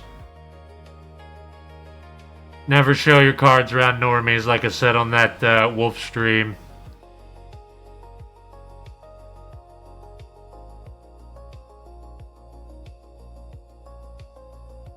Everyone around you is a piece of shit, and you're just a slave grinding away your life for a couple of hours of freedom. That you'll also live in stress, constantly checking your clock, dreading the approach of the next work shift.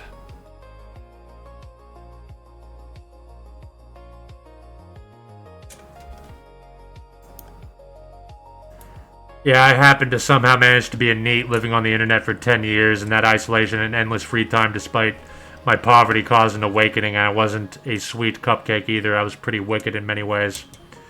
Oh yeah, I've done a lot of bad shit. I've done a lot of evil, crazy shit over my life. And that's, when you go outside, that's what people are like. Like, they're stupid animals that will just do crazy shit if they don't have to care about it. They'll do it if they can get away with it.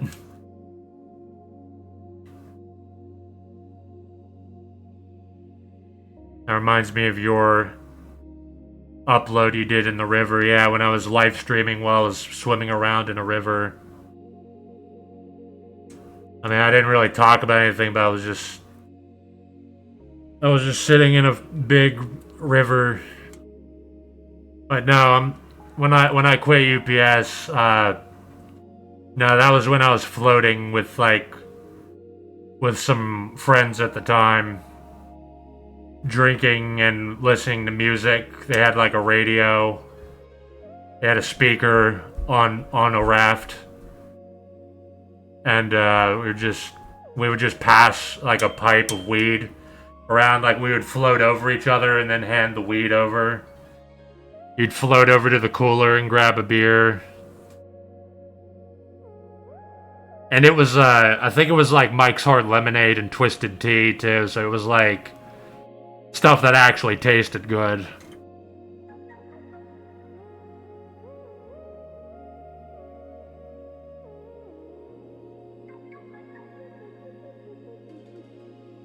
Because beer does suck.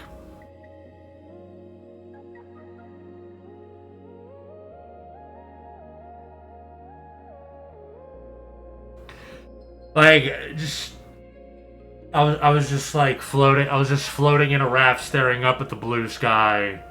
Just like thinking like, should I go back? Because I'm on vacation right now. Should I go back in or should I just say fuck it, see what happens?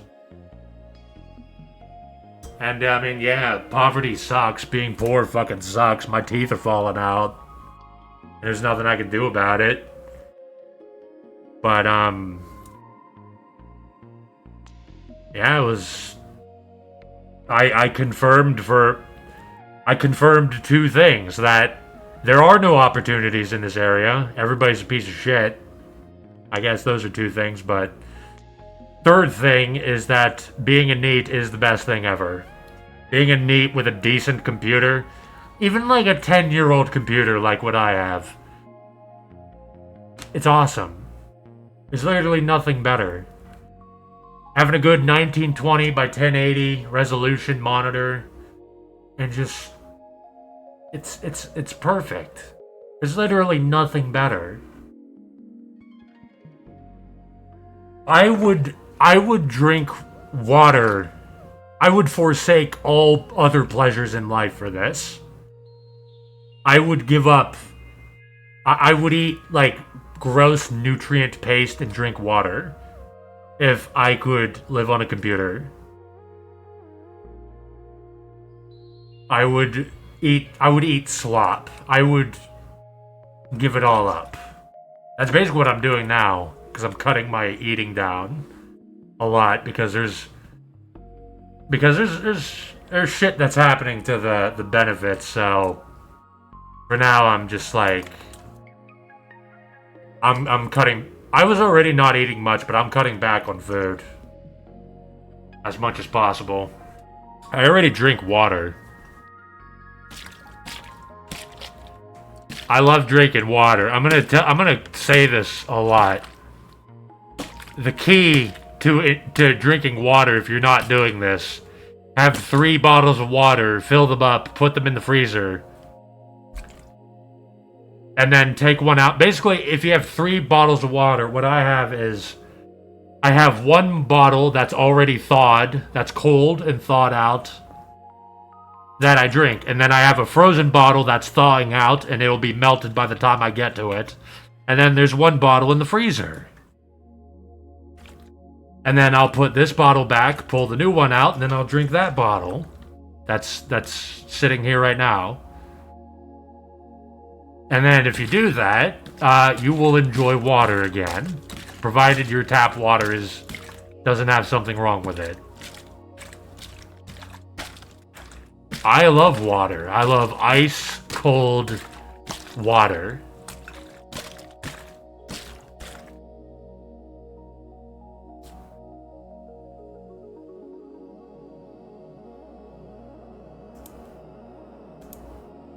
I don't regret it. I haven't worked since I was 16, basically, and I saw my brother Wagey since he was 16. Now he's in his 20s and has nothing to show for it. It has been heaven, actually. That's like the fucked up thing, is that a lot of people who are working have nothing to fucking show for it. Like, you could go in and start working and you'll basically be from the same place. Like, maybe they have more seniority and pay raises, but, like, they're just... Not even at, like, UPS, because they would... Because to keep up with inflation, they keep increasing the wage, but...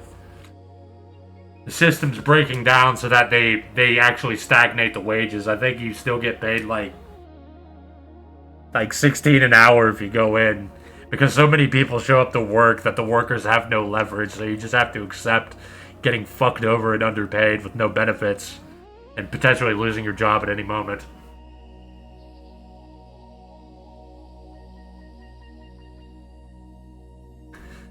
Yeah, I have seen bored guys throw a bad box down the conveyor on purpose to jam up the line, something to break the monotony. That's called sabotage. The art of throwing shoes and automation. Sabots. Sabos.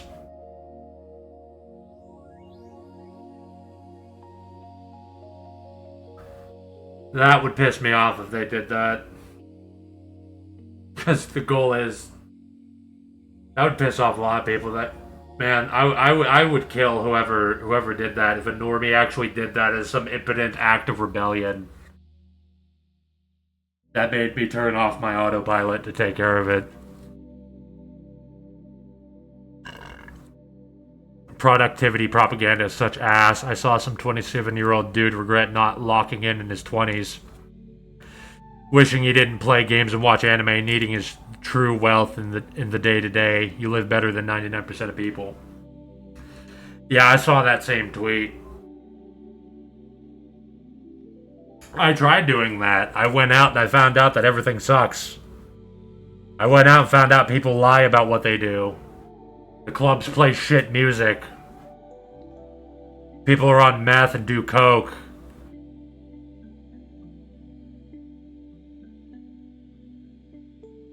People smoke weed and stay inside. They work the entire year to wait for that 1 week they get off to go to a fucking beach and go to a shitty concert somewhere. There ain't shit out there. There's only shit out there if you're a rich NEET. And you can do shit. I hate those fuckers because they have the lives that I want. Where they have like at least $2 million and they just invest and gamble basically. And they could just get on a motorcycle and drive around and have a laptop and shit.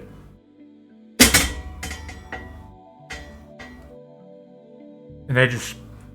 They honestly get bored of all of that. They get prostitutes. And then they get bored and then they just go back to the computer because that's the only thing worth doing. Everything else sucks by comparison, literally. The computer is the most realizing thing that exists. It has the most things on it than anything else in your life. That's why it's so good. Nothing else compares, man.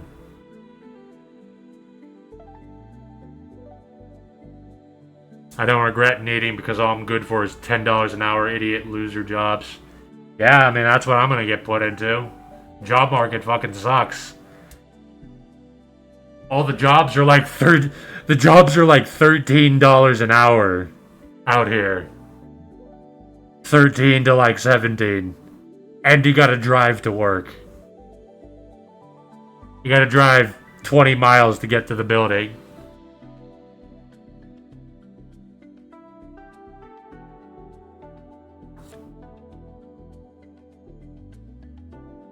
A lot of dudes think their shitty job is gonna get them a wife, and so they grind. Yeah, and then their wife's gonna fuck somebody behind their back while they're wagecucking, and then when they're at home, they're so stressed and depressed. They're so tired that, like, their animal wife just fucks somebody else. Because wagecucks are actually evil, and they will actually love the fact if they can get away with fucking their friend's wife or something. They somehow play less games that than wagies and normies. I'm very depressed. Yeah, I actually don't like to play games that much. The games just piss me off. I like to just browse social media and talk to people and then watch some stuff.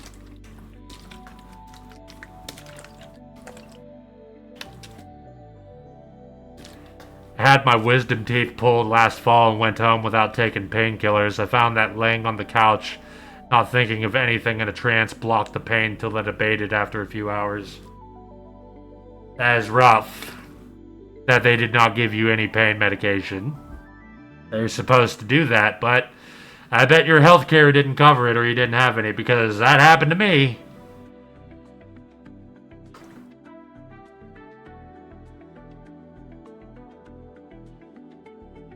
Yeah, toothaches fucking suck. I'm glad all the teeth in my mouth have rotted so that all the nerve endings are dead. For the most part.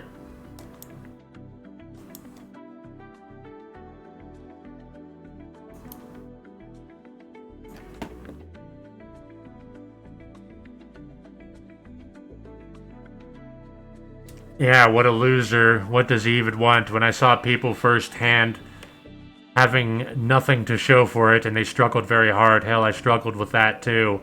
And there was nothing, just cold indifference. No one cared if I worked or not. So fuck all of it. Yeah, nobody gives a shit about you. Normies are not worth any fucking validation whatsoever. It's like trying to please cows that you pass at a farm that watch you from the other side of the fence. Who the fuck cares what they think? They don't know what they think. They don't even know why they care about things. They don't care. They don't even know. They don't know why anything is. People 500 years ago would go absolutely crazy for something we have access to. Even if you do jump through the hoops and become good for the majority of careers, you're still going to be a miserable slave. Yeah, I hear nothing but bad things from up and above. The only people bragging about it are literally parasites. People bragging about it and aren't lying about it, because normies do lie about it. Normies will brag about their UPS job stacking boxes, and then I tell them, I fucking worked there. You're full of shit. You know it's the worst fucking moment of your entire life. You know that you hate your life. You know that whenever you have time off, you dread going back. You know that you do drugs because you work there.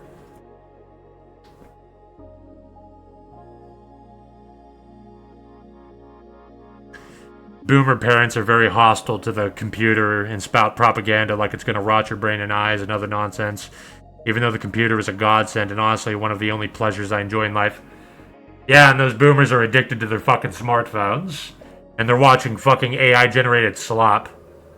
Yeah, like Kohasu just said. I just looked down. Boomers treat you like you're crazy for living online when they scroll AI slop on Facebook on their phones while watching slop on TV at the same time.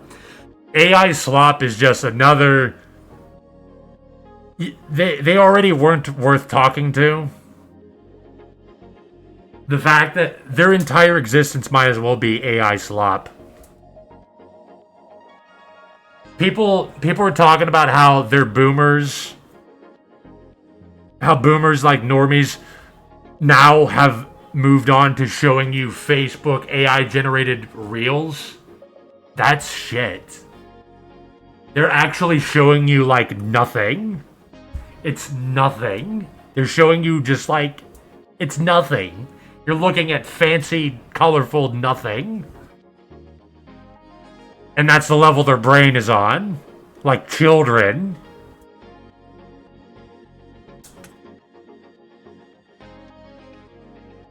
Whenever I think of normies now, I just think of defective in authority. Yeah, as you said, they are rattling their cage and coping. My mom and relatives are falling for the slop. Yeah. They might as well live in an AI slop world. They listen to AI music. I heard rednecks in town blasting AI generated music about Donald Trump saving the country. They are nothing. They're nothing cattle people. They might as well have AI slop that's basically just jingle keys. They might as well live in a nothing world where nothing is in it, where it's not worth considering, because they aren't. It's basically an externalization of what they are. Just random colors and noises, like children. So, might as well. Something that's retarded and mindless might as well just be automated like that.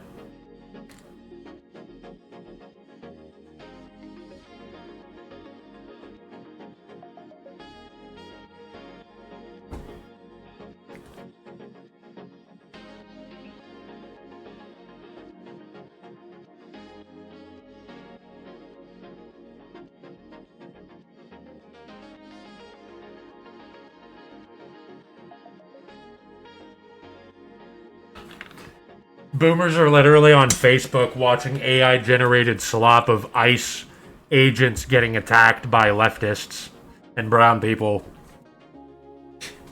They're done. They're done. Let them sit in their pointless hell.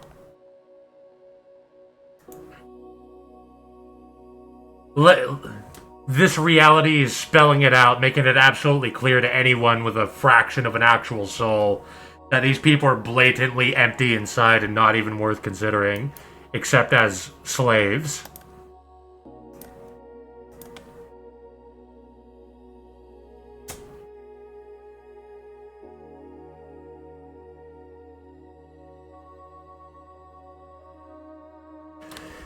Genuinely had more interesting interactions with Skyrim NPCs. They have nothing to say, no wisdom. Or if you try to get intellectual, they bring up how they got shit for cheap in 1970. And then when you say, well, you know things are pretty fucked up now, they respond, don't care, I'll be dead. And resume with their AI slop. Boomers really are random colors and noises. They're jingle keys. They've never stopped being big fucking babies.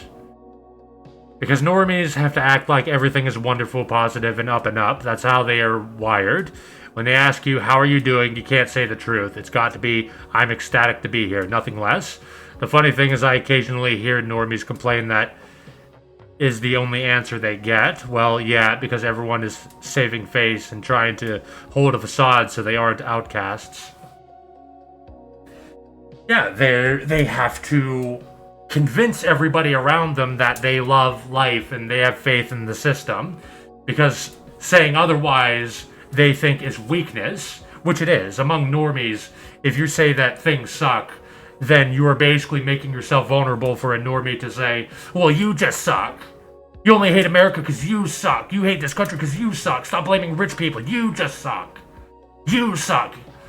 Well, sucks to suck, dude. Oh, had a bad day at work. Sucks to suck. It's so shameless. Like, I have zero interest in it. That's all that's all it is. That's what it's like talking to them. They might as well be mind controlled by AI slop. That's their pen. That's the pen for the cattle. The ICE stuff is crazy to me. It's literally government oppression. Well, yeah, it is. It is bad. It's fascist bullshit. Some people are gonna get mad at me for using that word, but it is. Government agents who have the authority to fucking kill you on a whim, they'll just say, it's coming right for us, and then they open fire on you. Like, they can just do that, and they won't suffer any consequences. Like, I'm against... I want us to have immigration controls, but this is literally just a propagandized fascist power grab for a bunch of rich pedophiles. It's also a big fucking exhibition to distract people from the fact that Donald Trump used our tax dollars to use the military to steal oil and move the money from the proceeds into an offshore bank account. $500 million.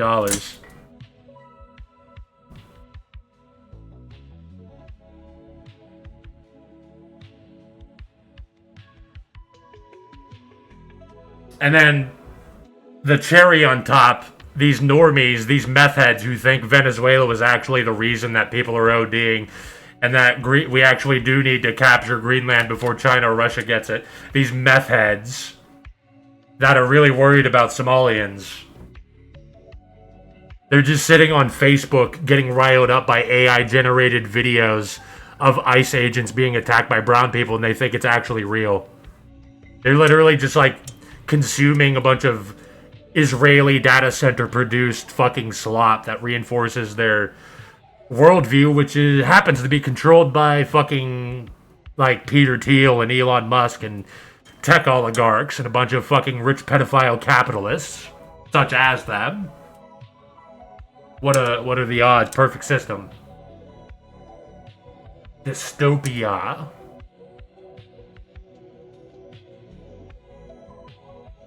Everything is social lubricant to them and saying me, same tribe as you in some flavor. Also, isn't it funny how right-wingers were in moral panic about left-wingers being PDFs? Well, look at them now. Yeah, you got Nick Fuentes saying, well, they weren't even teenagers. Like, he's trying to deny and normalize it. They're trying to deny and normalize it at the same time and deflect.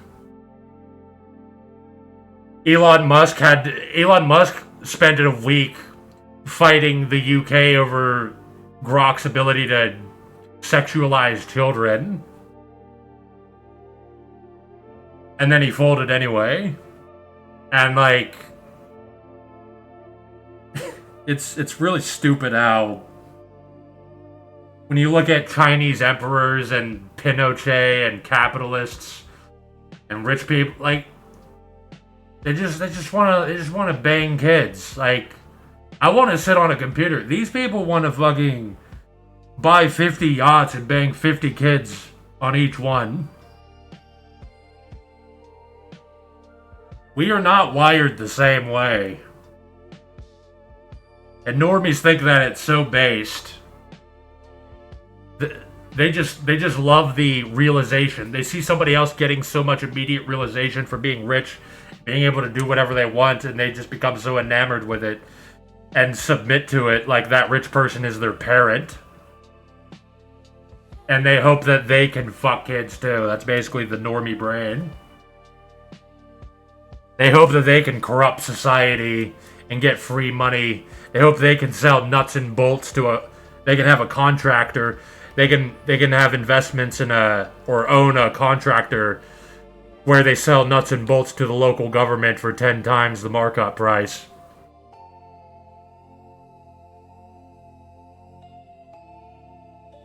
That's all. They don't give a fuck about anything. No ideals, nothing. They don't give a fuck about anything. Except themselves. And then you give these fucking rich people the power to generate anything. You open up their computer and it's just infinity child porn. It's like, what do you... I'm like, I just want to sit on a computer. Why do you want to just, like, undermine and destroy society so that you can have enough money to rape kids or produce child porn?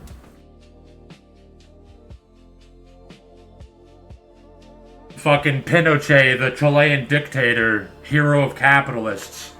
He did all that so he could have a private estate where they found out he was raping and killing kids. It's the same shit over and over. I just want to I want to live on a fucking computer, that's it. I want to be a digital spirit. Just doing whatever the fuck I feel like.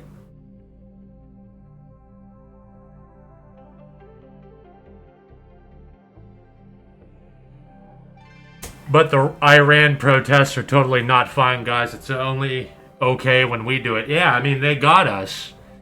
That was good banter when Iran said that they repeated America's message. If Iran does anything to its protesters, then we're going to intervene. And then Iran said, if America does anything to its protesters, we're going to intervene. Now, yeah, we're not one to talk.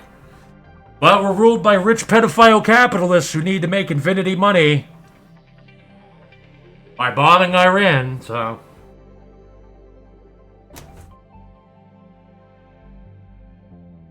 Chinese emperors are a good measure of all this. They are all trying to to default to infinite depravity and drinking mercury. Yeah, like I said last stream, it's a good demonstration of what the immediate spirit will do. The immediate animal spirit. They'll just rape infinite kids. They'll drink mercury. They'll eat infinity food. They'll randomly burn down villages and flay people alive. Like on a whim. That's what will happen if you give any of these motherfuckers around you infinity power.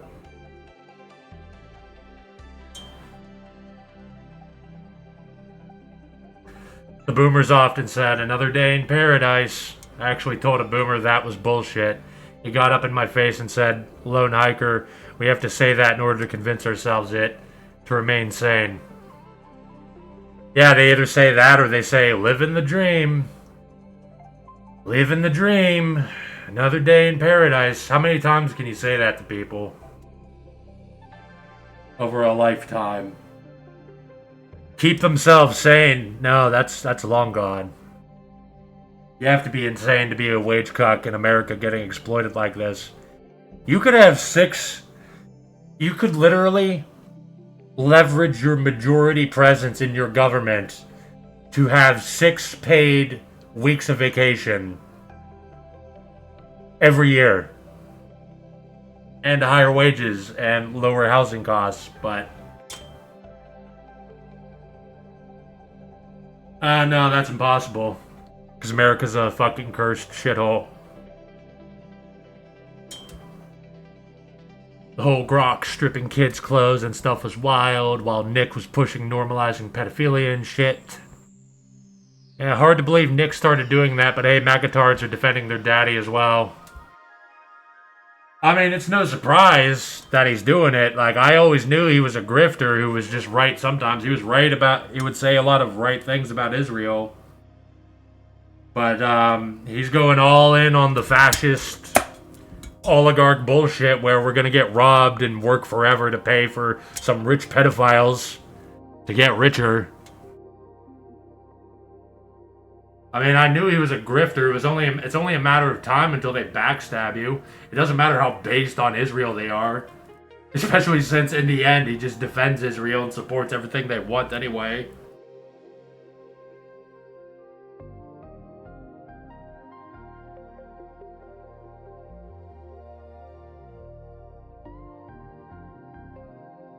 Like, the last real right-wing dude you'll find on Twitter is probably Jake Shields. I don't fucking know anybody else.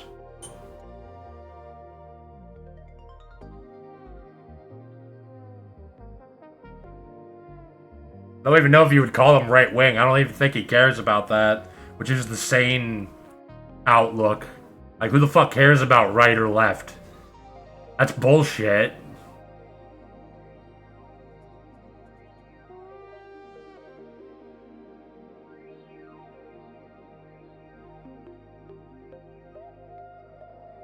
Hard in the sense of just the depravity being masked off, not even trying to mince it. Yeah, that's why they need to be scared, beaten animals, honestly. Infinite and insatiable depravity.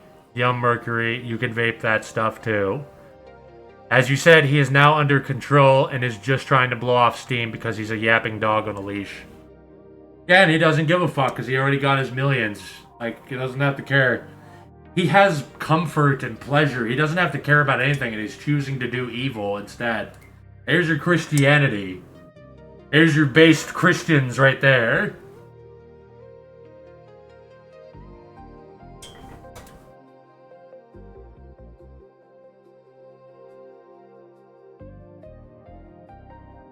The drinking mercury histories are hilarious, nothing but human hubris. Trying to reach immortality so that you can continue to engage in depravity. It's funny how people like actually. That's like how Steve Jobs died. He tried doing a bunch of like homeopathic treatments instead of getting like this cancer treatment for his pancreatic cancer.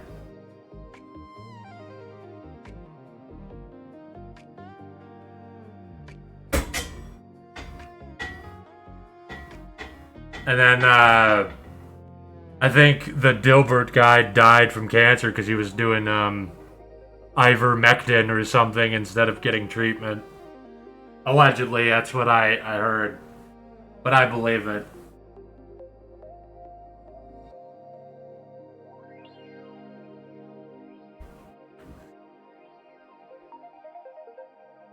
Was gonna say the same thing. It's not immoral to be good just so they can keep being Epstein.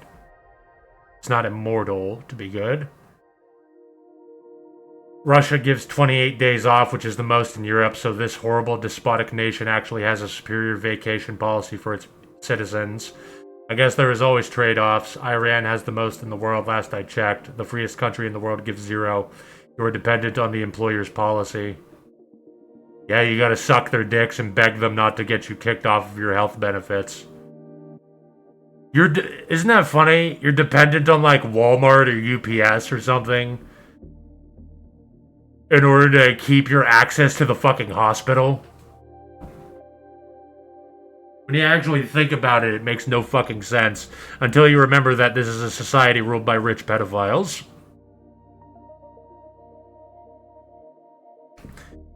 He knows his audience is absolute retards. It absolutely despises them openly. His ideology doesn't even need to make sense. Yeah, I can imagine. I would hate my audience if I had his audience. Like, if a million people were watching me, I guarantee you I would hate most of them, but... Yeah, he just doesn't have to care. He doesn't need to make sure that he has a coherent ideology.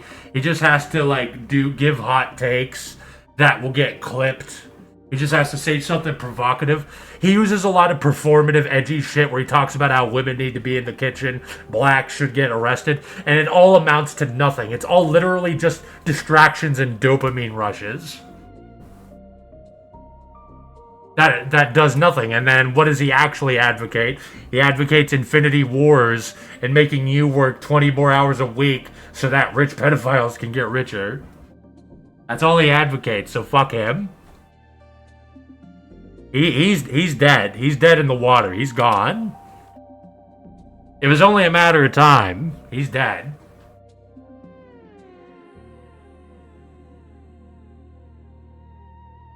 I don't give a fuck how based someone is about Israel. I don't give a shit about the JQ. None of that fucking matters if you're not willing to confront the rich people problem.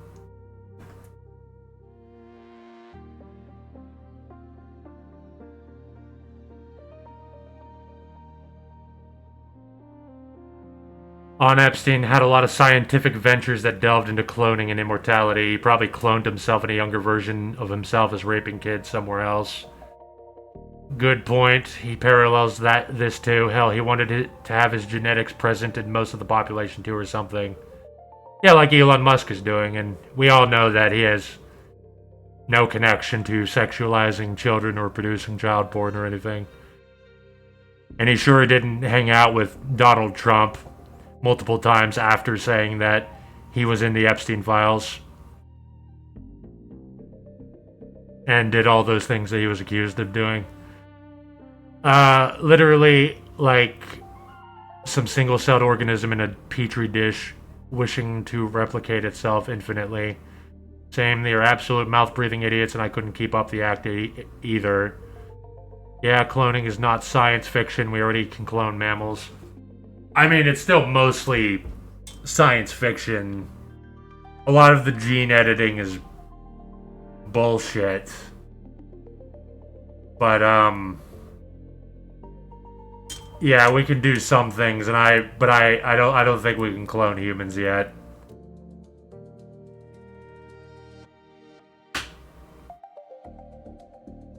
Maybe in like another 50 to 100 years, if ever.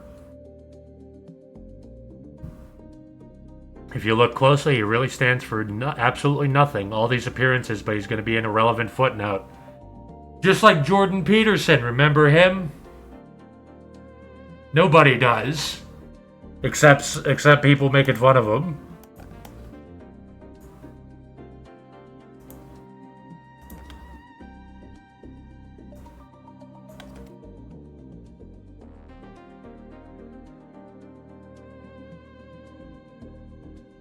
he was relevant for owning a tranny for a couple of years, and then he fucking started crying and complaining about anti-Semites not supporting Israel, and then he disappeared. He's gone forever. He's probably just fucking emptying pills into his mouth. And he fucking said nothing of significance. He said nothing interesting. Alan Watts blows his ass out of the fucking water. Alan Watts does circles around that fucking grifter for hire for a bunch of Israelis and capitalists. Fuck that retard. That fucking puppet. He's literally a fucking clown for hire that Israelis would pay to go up on stage and cry and say, You're the chosen people. I don't know how to do the Kermit voice.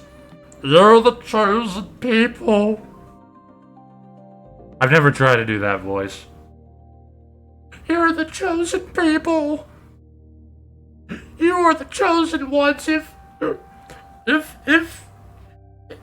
Israel falls, the West will fall with it.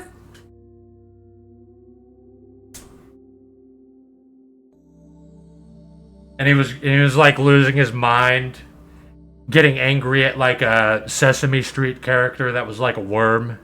He started like hallucinating anti-Semitic dog whistles everywhere. That was funny. And now he's nothing. None of these people will be anything, no matter how famous, because they have they have said nothing of significance.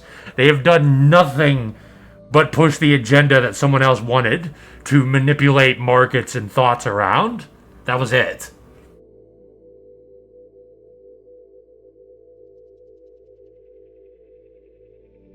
I could probably do the Kermit voice if I've just never tried to do it. That's something entirely new to me.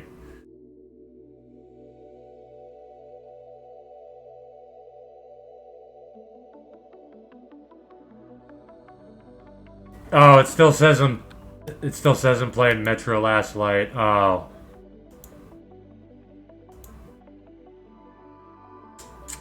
Oops.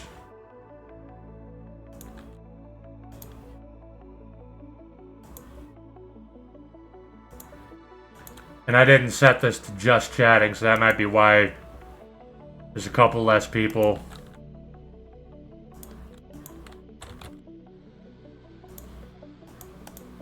Whatever.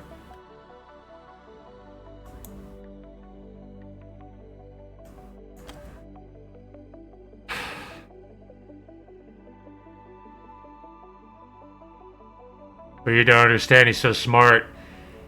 He called someone who called him Juden Peterstein a servant of Beelzebub. Bedeviled egg. The only contribution Jordan Peterson actually made to society is me reading funny comments where people are impersonating him. Like, I read funny fandom memes about, like, Jujutsu Kaisen or Fallout, where they're like, they just type a wall of text impersonating Jordan Peterson, explaining why their opinion is, like, philosophically superior.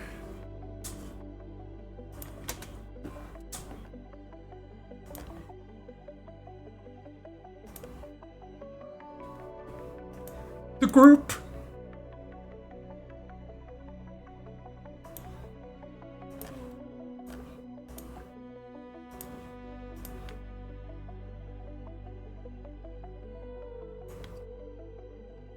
Peterson and his daughter also shill the carnivore meme diet. Remember that time he said he ate carbs and he couldn't sleep for like a month?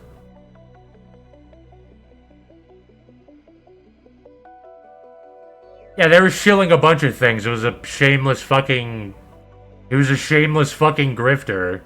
He was wearing a fucking clown suit and dancing around on stage and crying for Israelis on demand.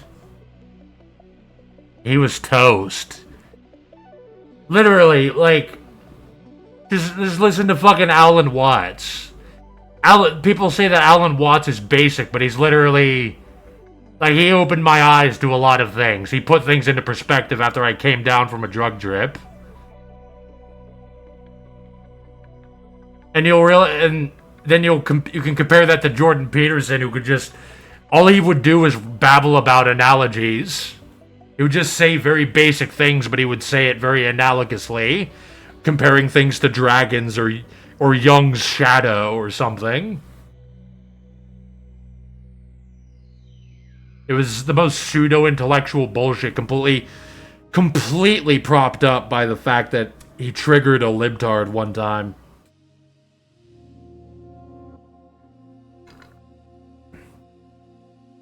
The CEOs think you should be like them, hustling 140 hours a week, going on ventures, golfing politics, and screwing over anything in their way to attain power. They don't even work that hard. It's a funny thing. They do things on their own time for the most part. CEOs, the chairman, the investors. I still see a Good Lobster copy pasta every once in a while. I wanna find like the last Jordan Peterson thing I saw on Reddit that made me laugh. I think it was about I love Fallout New Vegas, but somebody was like impersonating a Fallout fan who hates Fallout 4 in the show. And it was this big Jordan Peterson spiel. I just would not be able to find Reddit Jordan Peterson Fallout.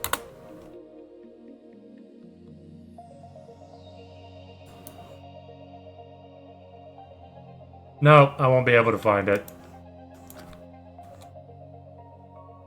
Oh well, I just remember that it was funny, whatever it was.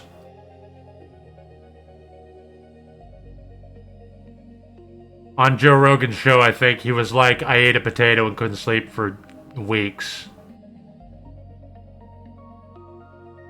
Yeah, it's just shameless shilling, that's it. The only people being given presents, the only people getting to the top and being seen are people that are part of the system. Nobody gets to the top without being a fucking shill. Nobody. Everyone else gets suppressed because an honest person is a threat to sales and number going up.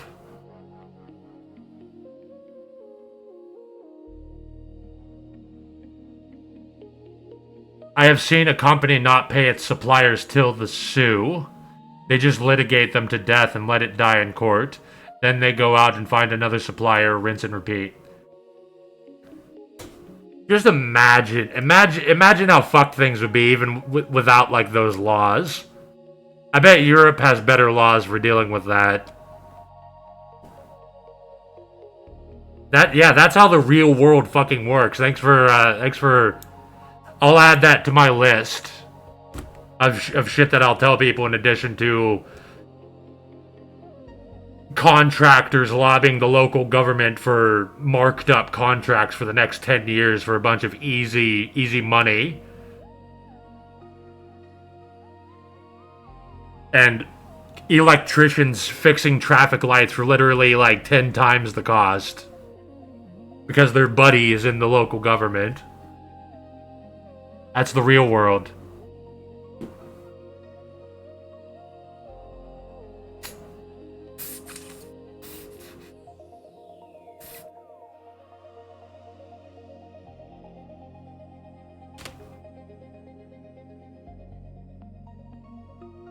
Alan Watts was very useful to me too. In 2017, he contributed a great deal to me. Bedeviled Egg never did, other than a shallow spectacle of he owned the libs.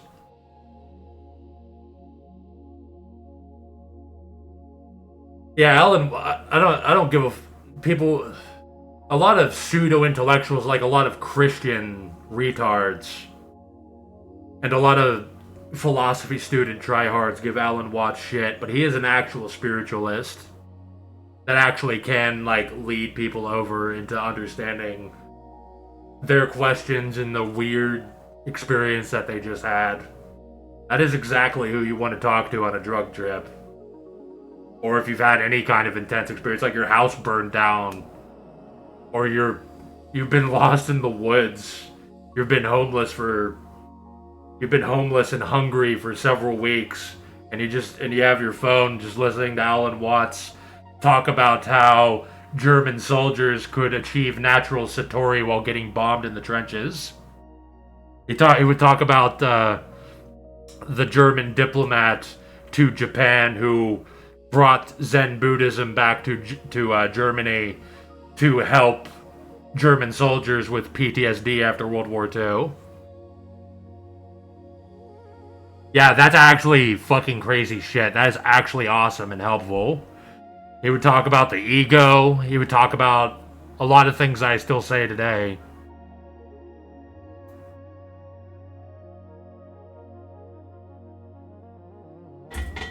Some people say, oh, he died an alcoholic. How are you gonna die, dumbass? You're probably gonna get chronic pain and fucking die from an overdose because your hospital wouldn't give you the fucking pain meds you want, so you start doing fentanyl or horse tranquilizers. That's how you're gonna die, dumbass. Who the fuck cares how people die?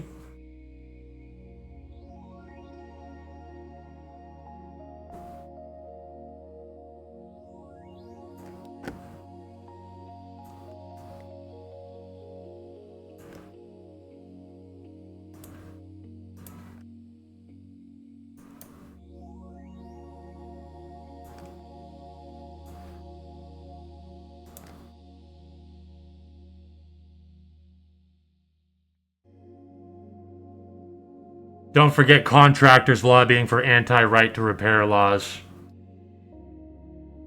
Yep. God forbid you work on it, you fix your own product that you fucking bought. You don't actually own it, but you don't own anything, but it's okay when capitalists do it. It's communism to stop them.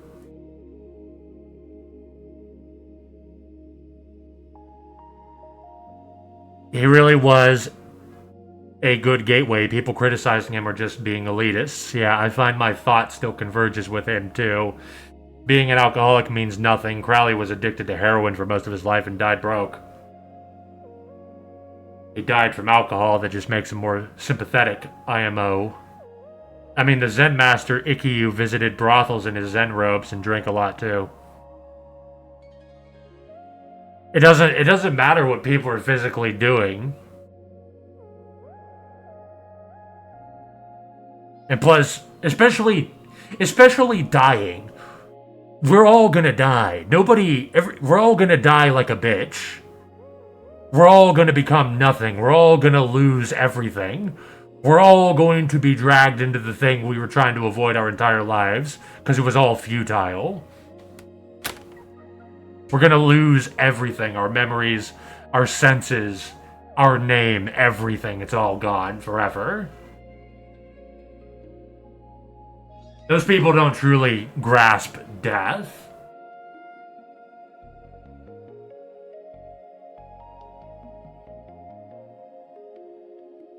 They will even sacrifice contracted agreed severance during a Chapter 7 bankruptcy. I knew Tier 1 people owed $20K but never got it. It was all eaten in court.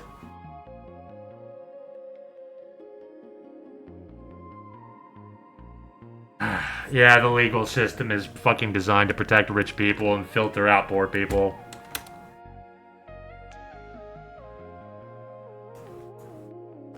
At least as far as day-to-day capitalism goes, where they can just fuck people over, fuck society over, and they don't really care what happens. It won't matter.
Alright, 29 minutes left.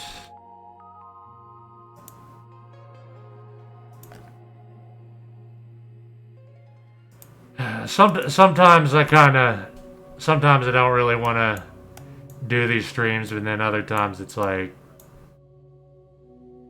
it is nice to be heard. It is nice to get this shit off my chest. I'm just really lazy.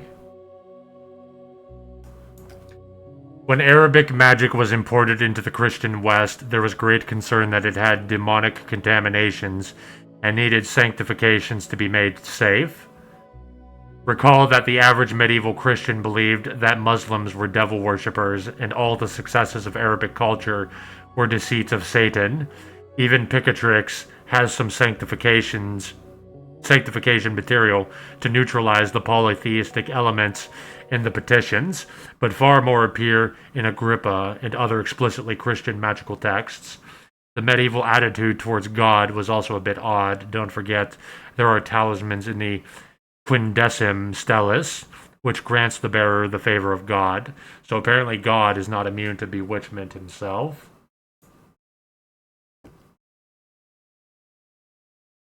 Oh, Vaporwave mix is done. Throw on another 2-hour long one. Oh, and then there's another one. He just pumps these out.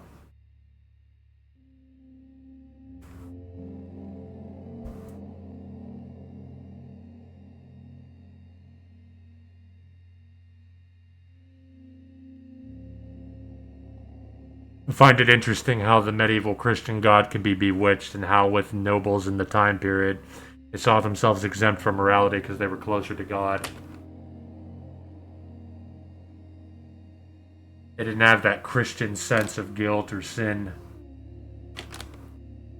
Well, they were probably cynical, and that was a fancy way of them saying that they knew that God wasn't real, or God favored them, or they were above whatever limits were imposed on the peasantry.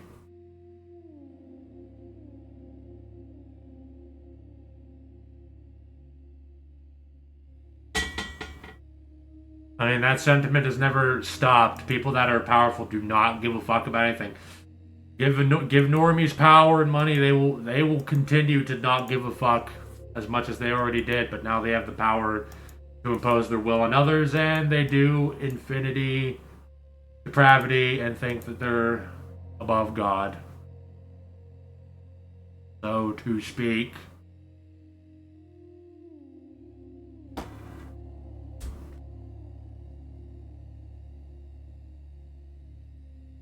The talisman that specifically bewitches God is mentioned by Hermes. It's a Procyon talisman, grants the favor of God and man, gives men the favor of the spirits of the air, gives great power over magic, and keeps men healthy.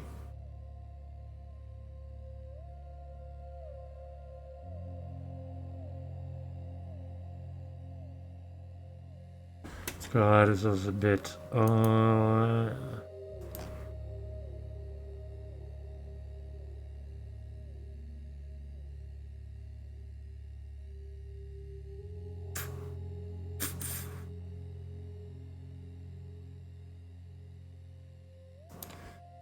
Okay.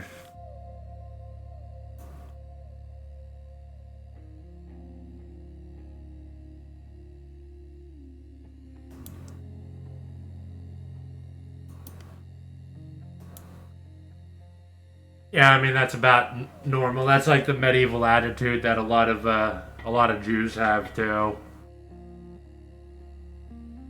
They think they'll trick God with like rituals and talismans and shit.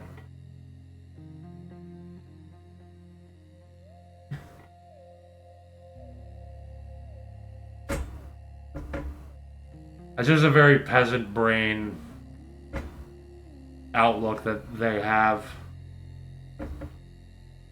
I don't know. I always heard Satan was the prince and the power of the air. So how does that fit in?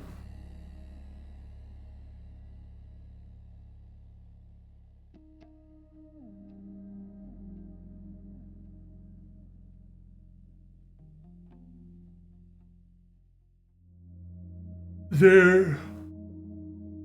There are air spirits, fire spirits, water spirits, and earth spirits.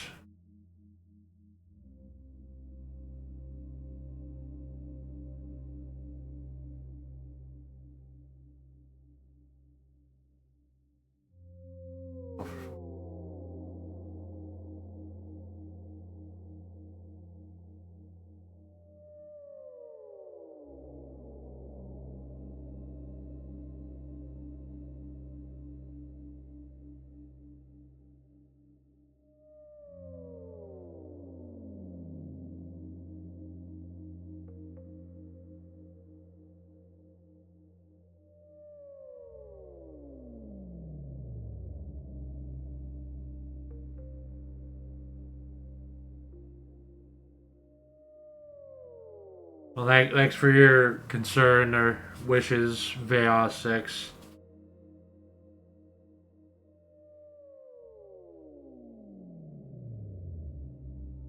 Yeah, it does suck. I'm gonna have to figure something out, but I'm definitely gonna be eating less food. Which I was already planning on doing that, just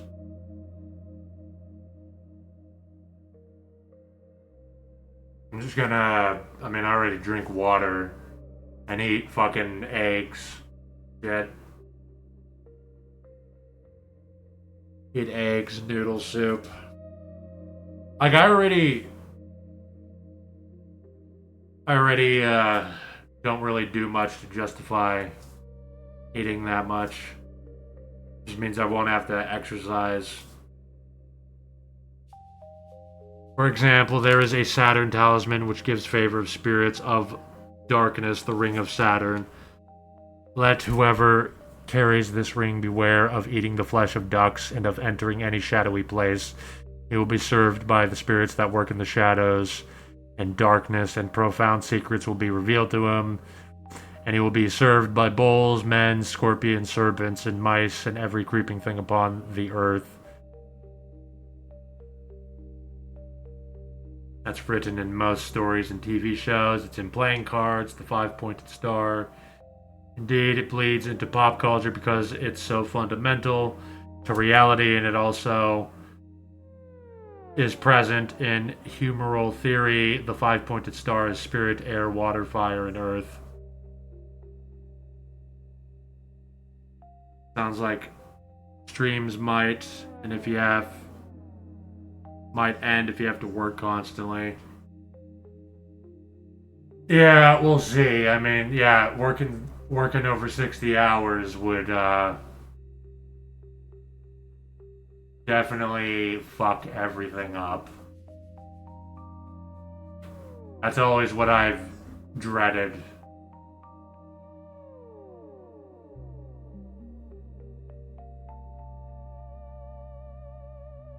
I either just have to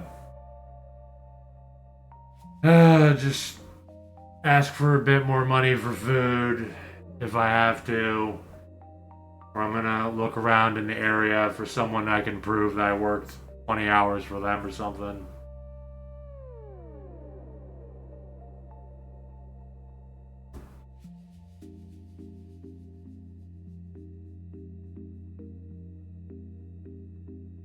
I would also have even less shit to talk about because I wouldn't be able to talk about anything.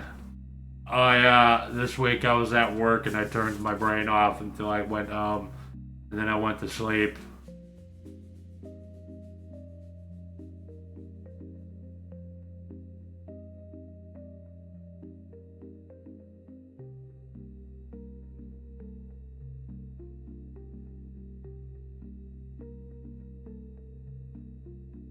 Just hang in there, Dags. Lady Luck will smile upon you soon. It would make you stream less if you worked not fully. It's funny because normies act like work makes you whole or some kind of complete person. Nope, they're just coping and lying to you. Because they have to appear strong out of fear that they'll be attacked. And because appearing strong might allow them to attack someone else. That's pretty much it. If it makes you utterly uninteresting because all your time is devoured by monotony, No, like they suck to talk to. They're fucking brain dead. They're hopeless. There's nothing going on. They're all the resistance and flair is gone, and they're just like they literally have like half of a brain because they spend half of their lives dead. And obviously that makes them emotionally unstable in their time off too. Or it makes them completely depressed and like tired.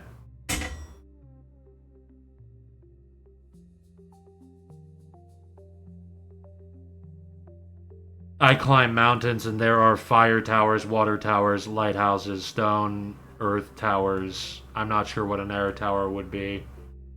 Windmill, maybe. Yeah, I thought that.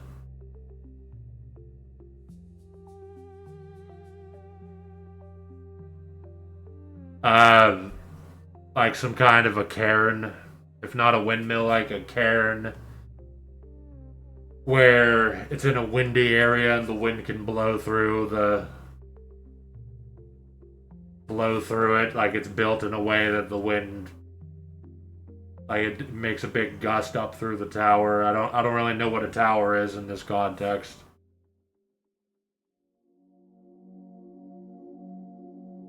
There are wind turbines on mountains like Cat and Black Mountain in New York.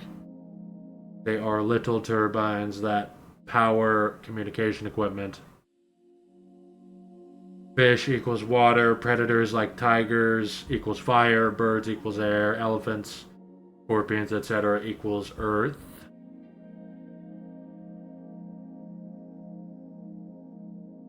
You're just playing. I don't know if it was like supposed to be serious or not. I don't know what.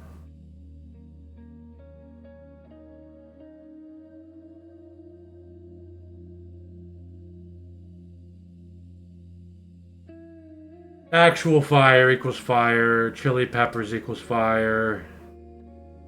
Its form impressing itself on the dead world of matter.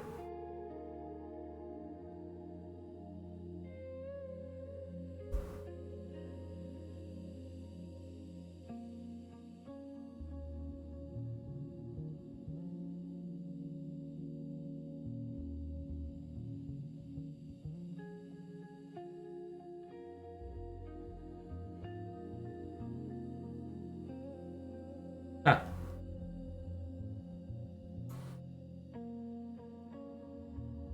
You could just be a hermetic wizard and harness the power of fire and throw fireballs. Carry the eternal burning flame from Zoroastrianism.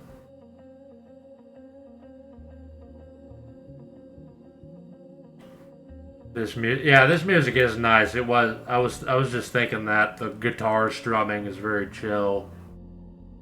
This is again the same channel, Sanctuary for the Lost, ambient dreamwave, calm vaporwave mix.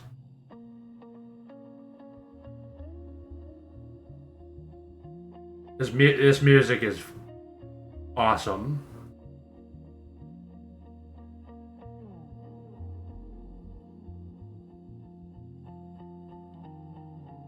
It's so good that this music exists and that this person threw all this shit together.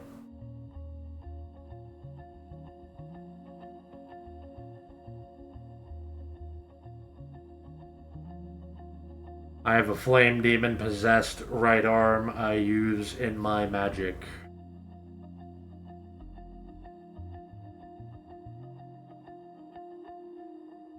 I don't know if that's real or if that's a reference to something.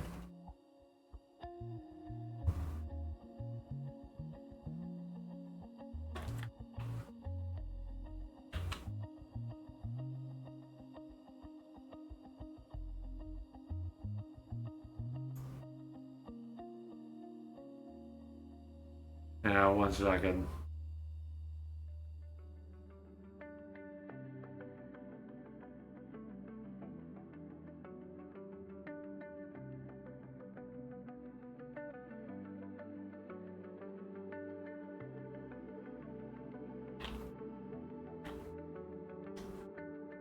I don't really care about cutting back on food a lot and having to be even more aesthetic. As I do like cold water, and if you just avoid, like, you have to actively avoid the sodas and the fast food because they're actually loaded with drugs that are meant to get you addicted to them. So you just have to loathe and despise it. You have to, like, remove it from yourself.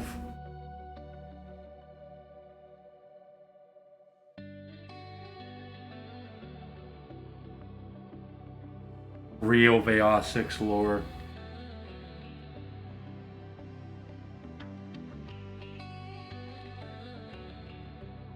Alchemy symbols are neat to learn since they are fundamentally found in the background everywhere. There was a period of time I actively avoided sugar. Drugs and food is real.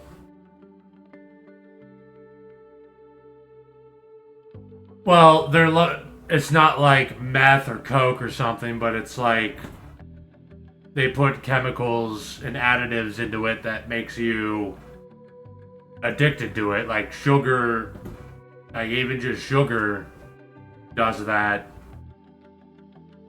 Kentucky Fried Chicken and McDonald's and Taco Bell is loaded with shit that makes you... It's designed to turn you into a pay pig who will keep giving them money. Like, in America, they are able to create products that make you somebody who thinks that they're consensually coming back and giving up their money willingly. But you're actually, like, addicted to their garbage. They've turned you into a pay pig slave. They're just siphoning you for money at that point. That's how I view food. I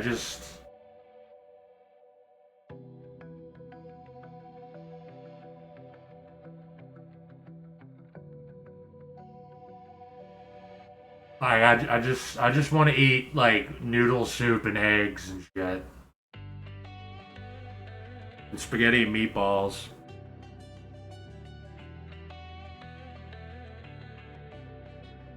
There is, like, a little over 100 meteorological symbols that look like runes. I have posted them to family and freaked them out saying, look, I'm playing with runic magic. They didn't know what the fuck it was. Meteorological symbols.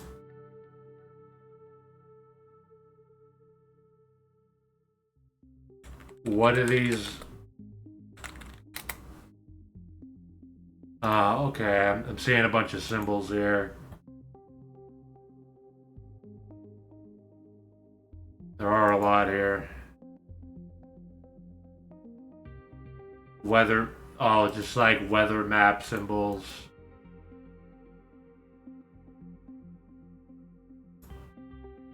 Well, yeah, I mean, they're symbols that are meant to easily convey an idea in the shortest amount of space possible. The same with, like, electricity and architecture. Well, mostly electricity.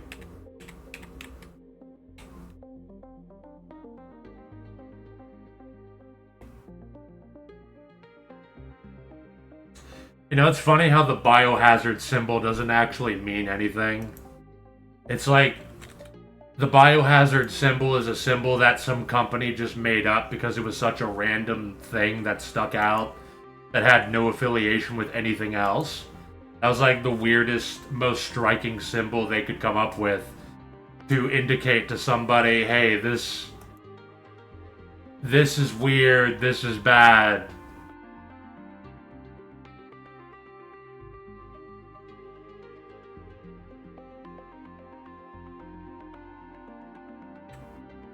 It's funny when they try to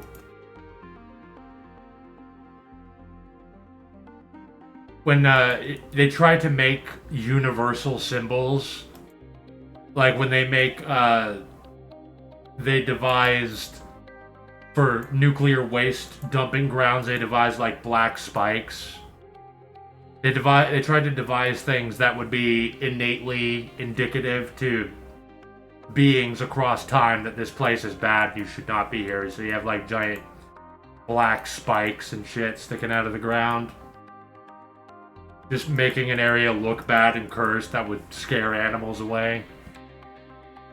But doing that, you find out that the spirit is the center of everything.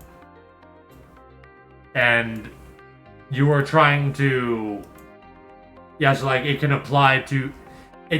It can affect certain biologies and pathologies, but there is still the spirit, which is at the center of everything, where there is no absolute aesthetic that it operates on. It comes into the world and has to learn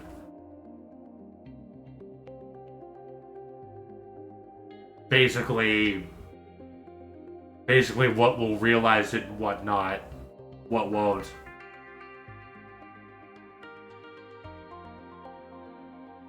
Which can be anything. It's not connected to any configuration of reality.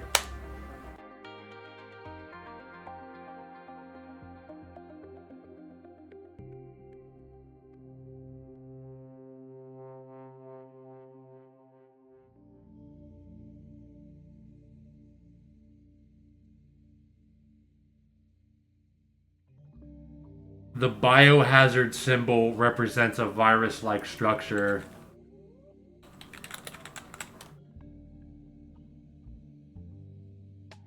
I was reading when I looked up the origin for the symbol, I was told that it was literally just a random thing. It was a random striking symbol. Because it might not even have anything to do with a viral structure, because biohazard does not mean, like, virus or anything. It can also mean, like, a corrosive acid. Or an infectious substance, biological substance, waste or reusable material derived from medical treatment. Yeah.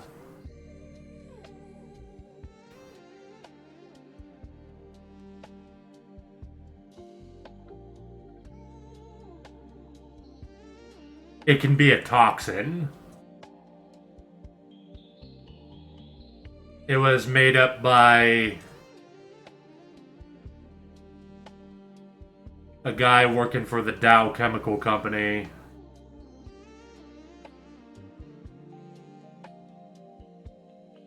It's supposed to be like an imposing...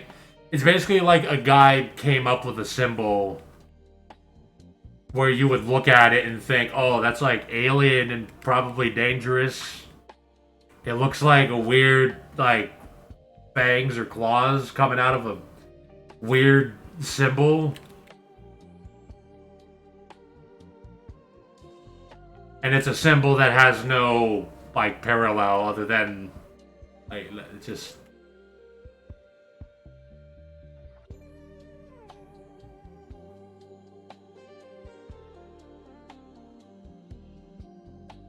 According to Baldwin, who was assigned by Dow to its development, we wanted something that was memorable but meaningless, so we could educate people as to what it means. The symbol was presented as the new standard for all biological hazards. The article explained that over 40 symbols were drawn up by Dow's artists, and all of the symbols investigated had to meet a number of criteria. 1. Striking in form in order to draw immediate attention. 2. Unique and unambiguous, in order to not be confused with symbols for other purposes. 3. Quickly recognizable and easily recalled. 4. Easily stenciled. 5. Symmetrical in order to appear identical from all angles of approach. 6. Acceptable to groups of varying ethnic backgrounds. The chosen scored the best on nationwide testing for uniqueness and memorability. So that literally what I said. I knew I read that shit. It's literally just made up bullshit. It's supposed to be, again, it's supposed to be like a symbol that is universally striking to humans, where you could show this to like to an Amazonian tribesman, and they would be like, "What the fuck is that?" It immediately like draws the eye to it, and it has nothing else looks like it. It's easily stenciled. It's simple. That's the whole point of it.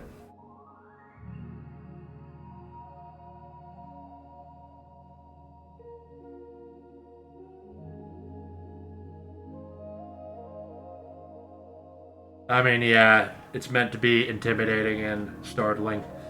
Yeah, like, well, this is like what I'm talking about. This is like, I don't remember what it's called, but those black spiky landscapes that they build for toxic waste dumps in order to indicate to anybody who approaches, like, they wanted to make something so that people 50,000 years from now would find this place and be like, "Oh, this feels like a bad place. We shouldn't be here."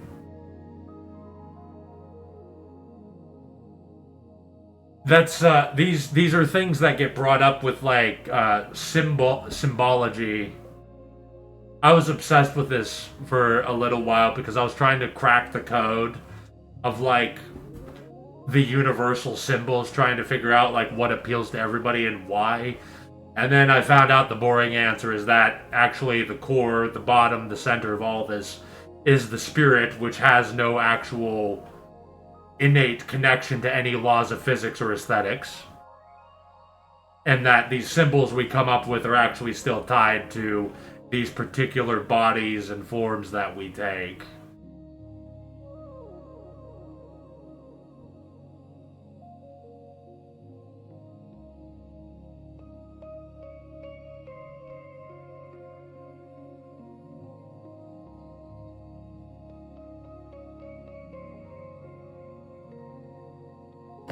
They did the same thing to phonetics. They had to experiment with what words were the least confusing to use to represent a letter. Yeah, but it's like, it's futile. I wasted a lot of time. I wasted many years trying to crack the code of like the universal aesthetic, the collective unconscious, when I found out that I basically just discovered metaphysics.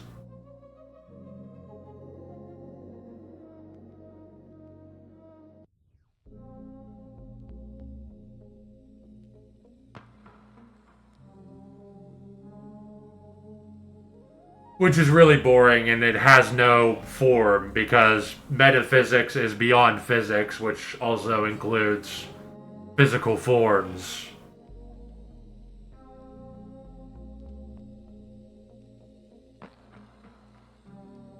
The spirituality is and metaphysics are like a spiritual overlay of the spirit and how it tries to like perceive existence. The respiratory hazard symbol is pretty badass. Yeah, and talismans images are extremely important.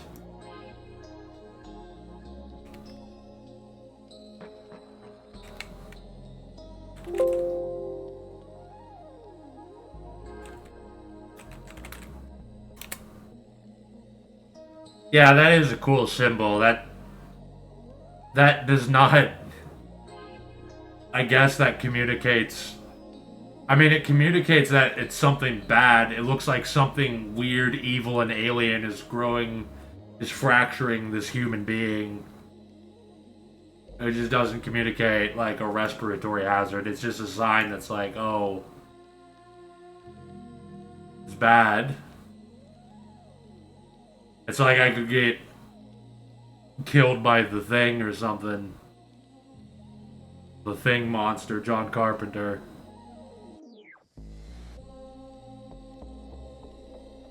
That's a very comfy setup. Yeah, I love this setup. This is goddamn comfy. Being in neat's the best. Just sitting here fucking relaxing. I just want to sit in this fucking chair. And then occasionally I'll switch to the other chair, and like I just want to be a neat and sit in this chair and use my computer.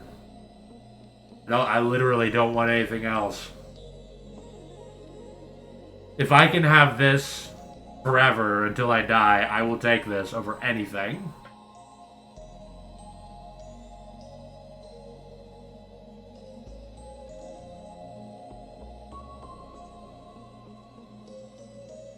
For example, my Jupiter degree of exaltation talisman, it has the image of a king on a throne, praying, being upheld by four winged boys, which looks suspiciously like the vision Ezekiel received. Yet the images of Jupiter predate all Abrahamism and go into our very dark past. I have a Mars conjunct Aldebaran talisman, which has the image of a winged man, and Aldebaran is associated with the Archangel of Fire, Michael. It confers wealth and honors. Agrippa says that under the Aldebaran, they made an image after the likeness of God or of a flying man. It giveth riches and honor.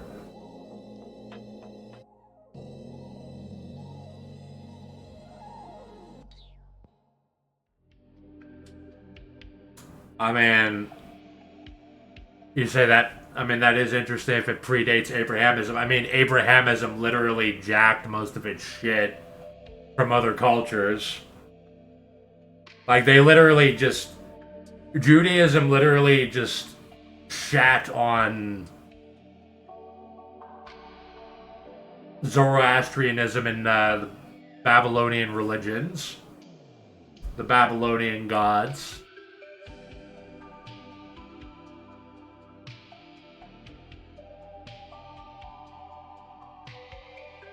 Because they just lifted that shit from those cultures. It's so absurd how they just. When you have to explain to Christians about Zoroastrianism, how it's clearly Abrahamism clearly fucking plagiarized it. They also plagiarized fucking Greek philosophy, as many things have. Along with that, yeah, whatever. Aldebaran is a star in Taurus. Yeah, I am gonna get off. I'm gonna.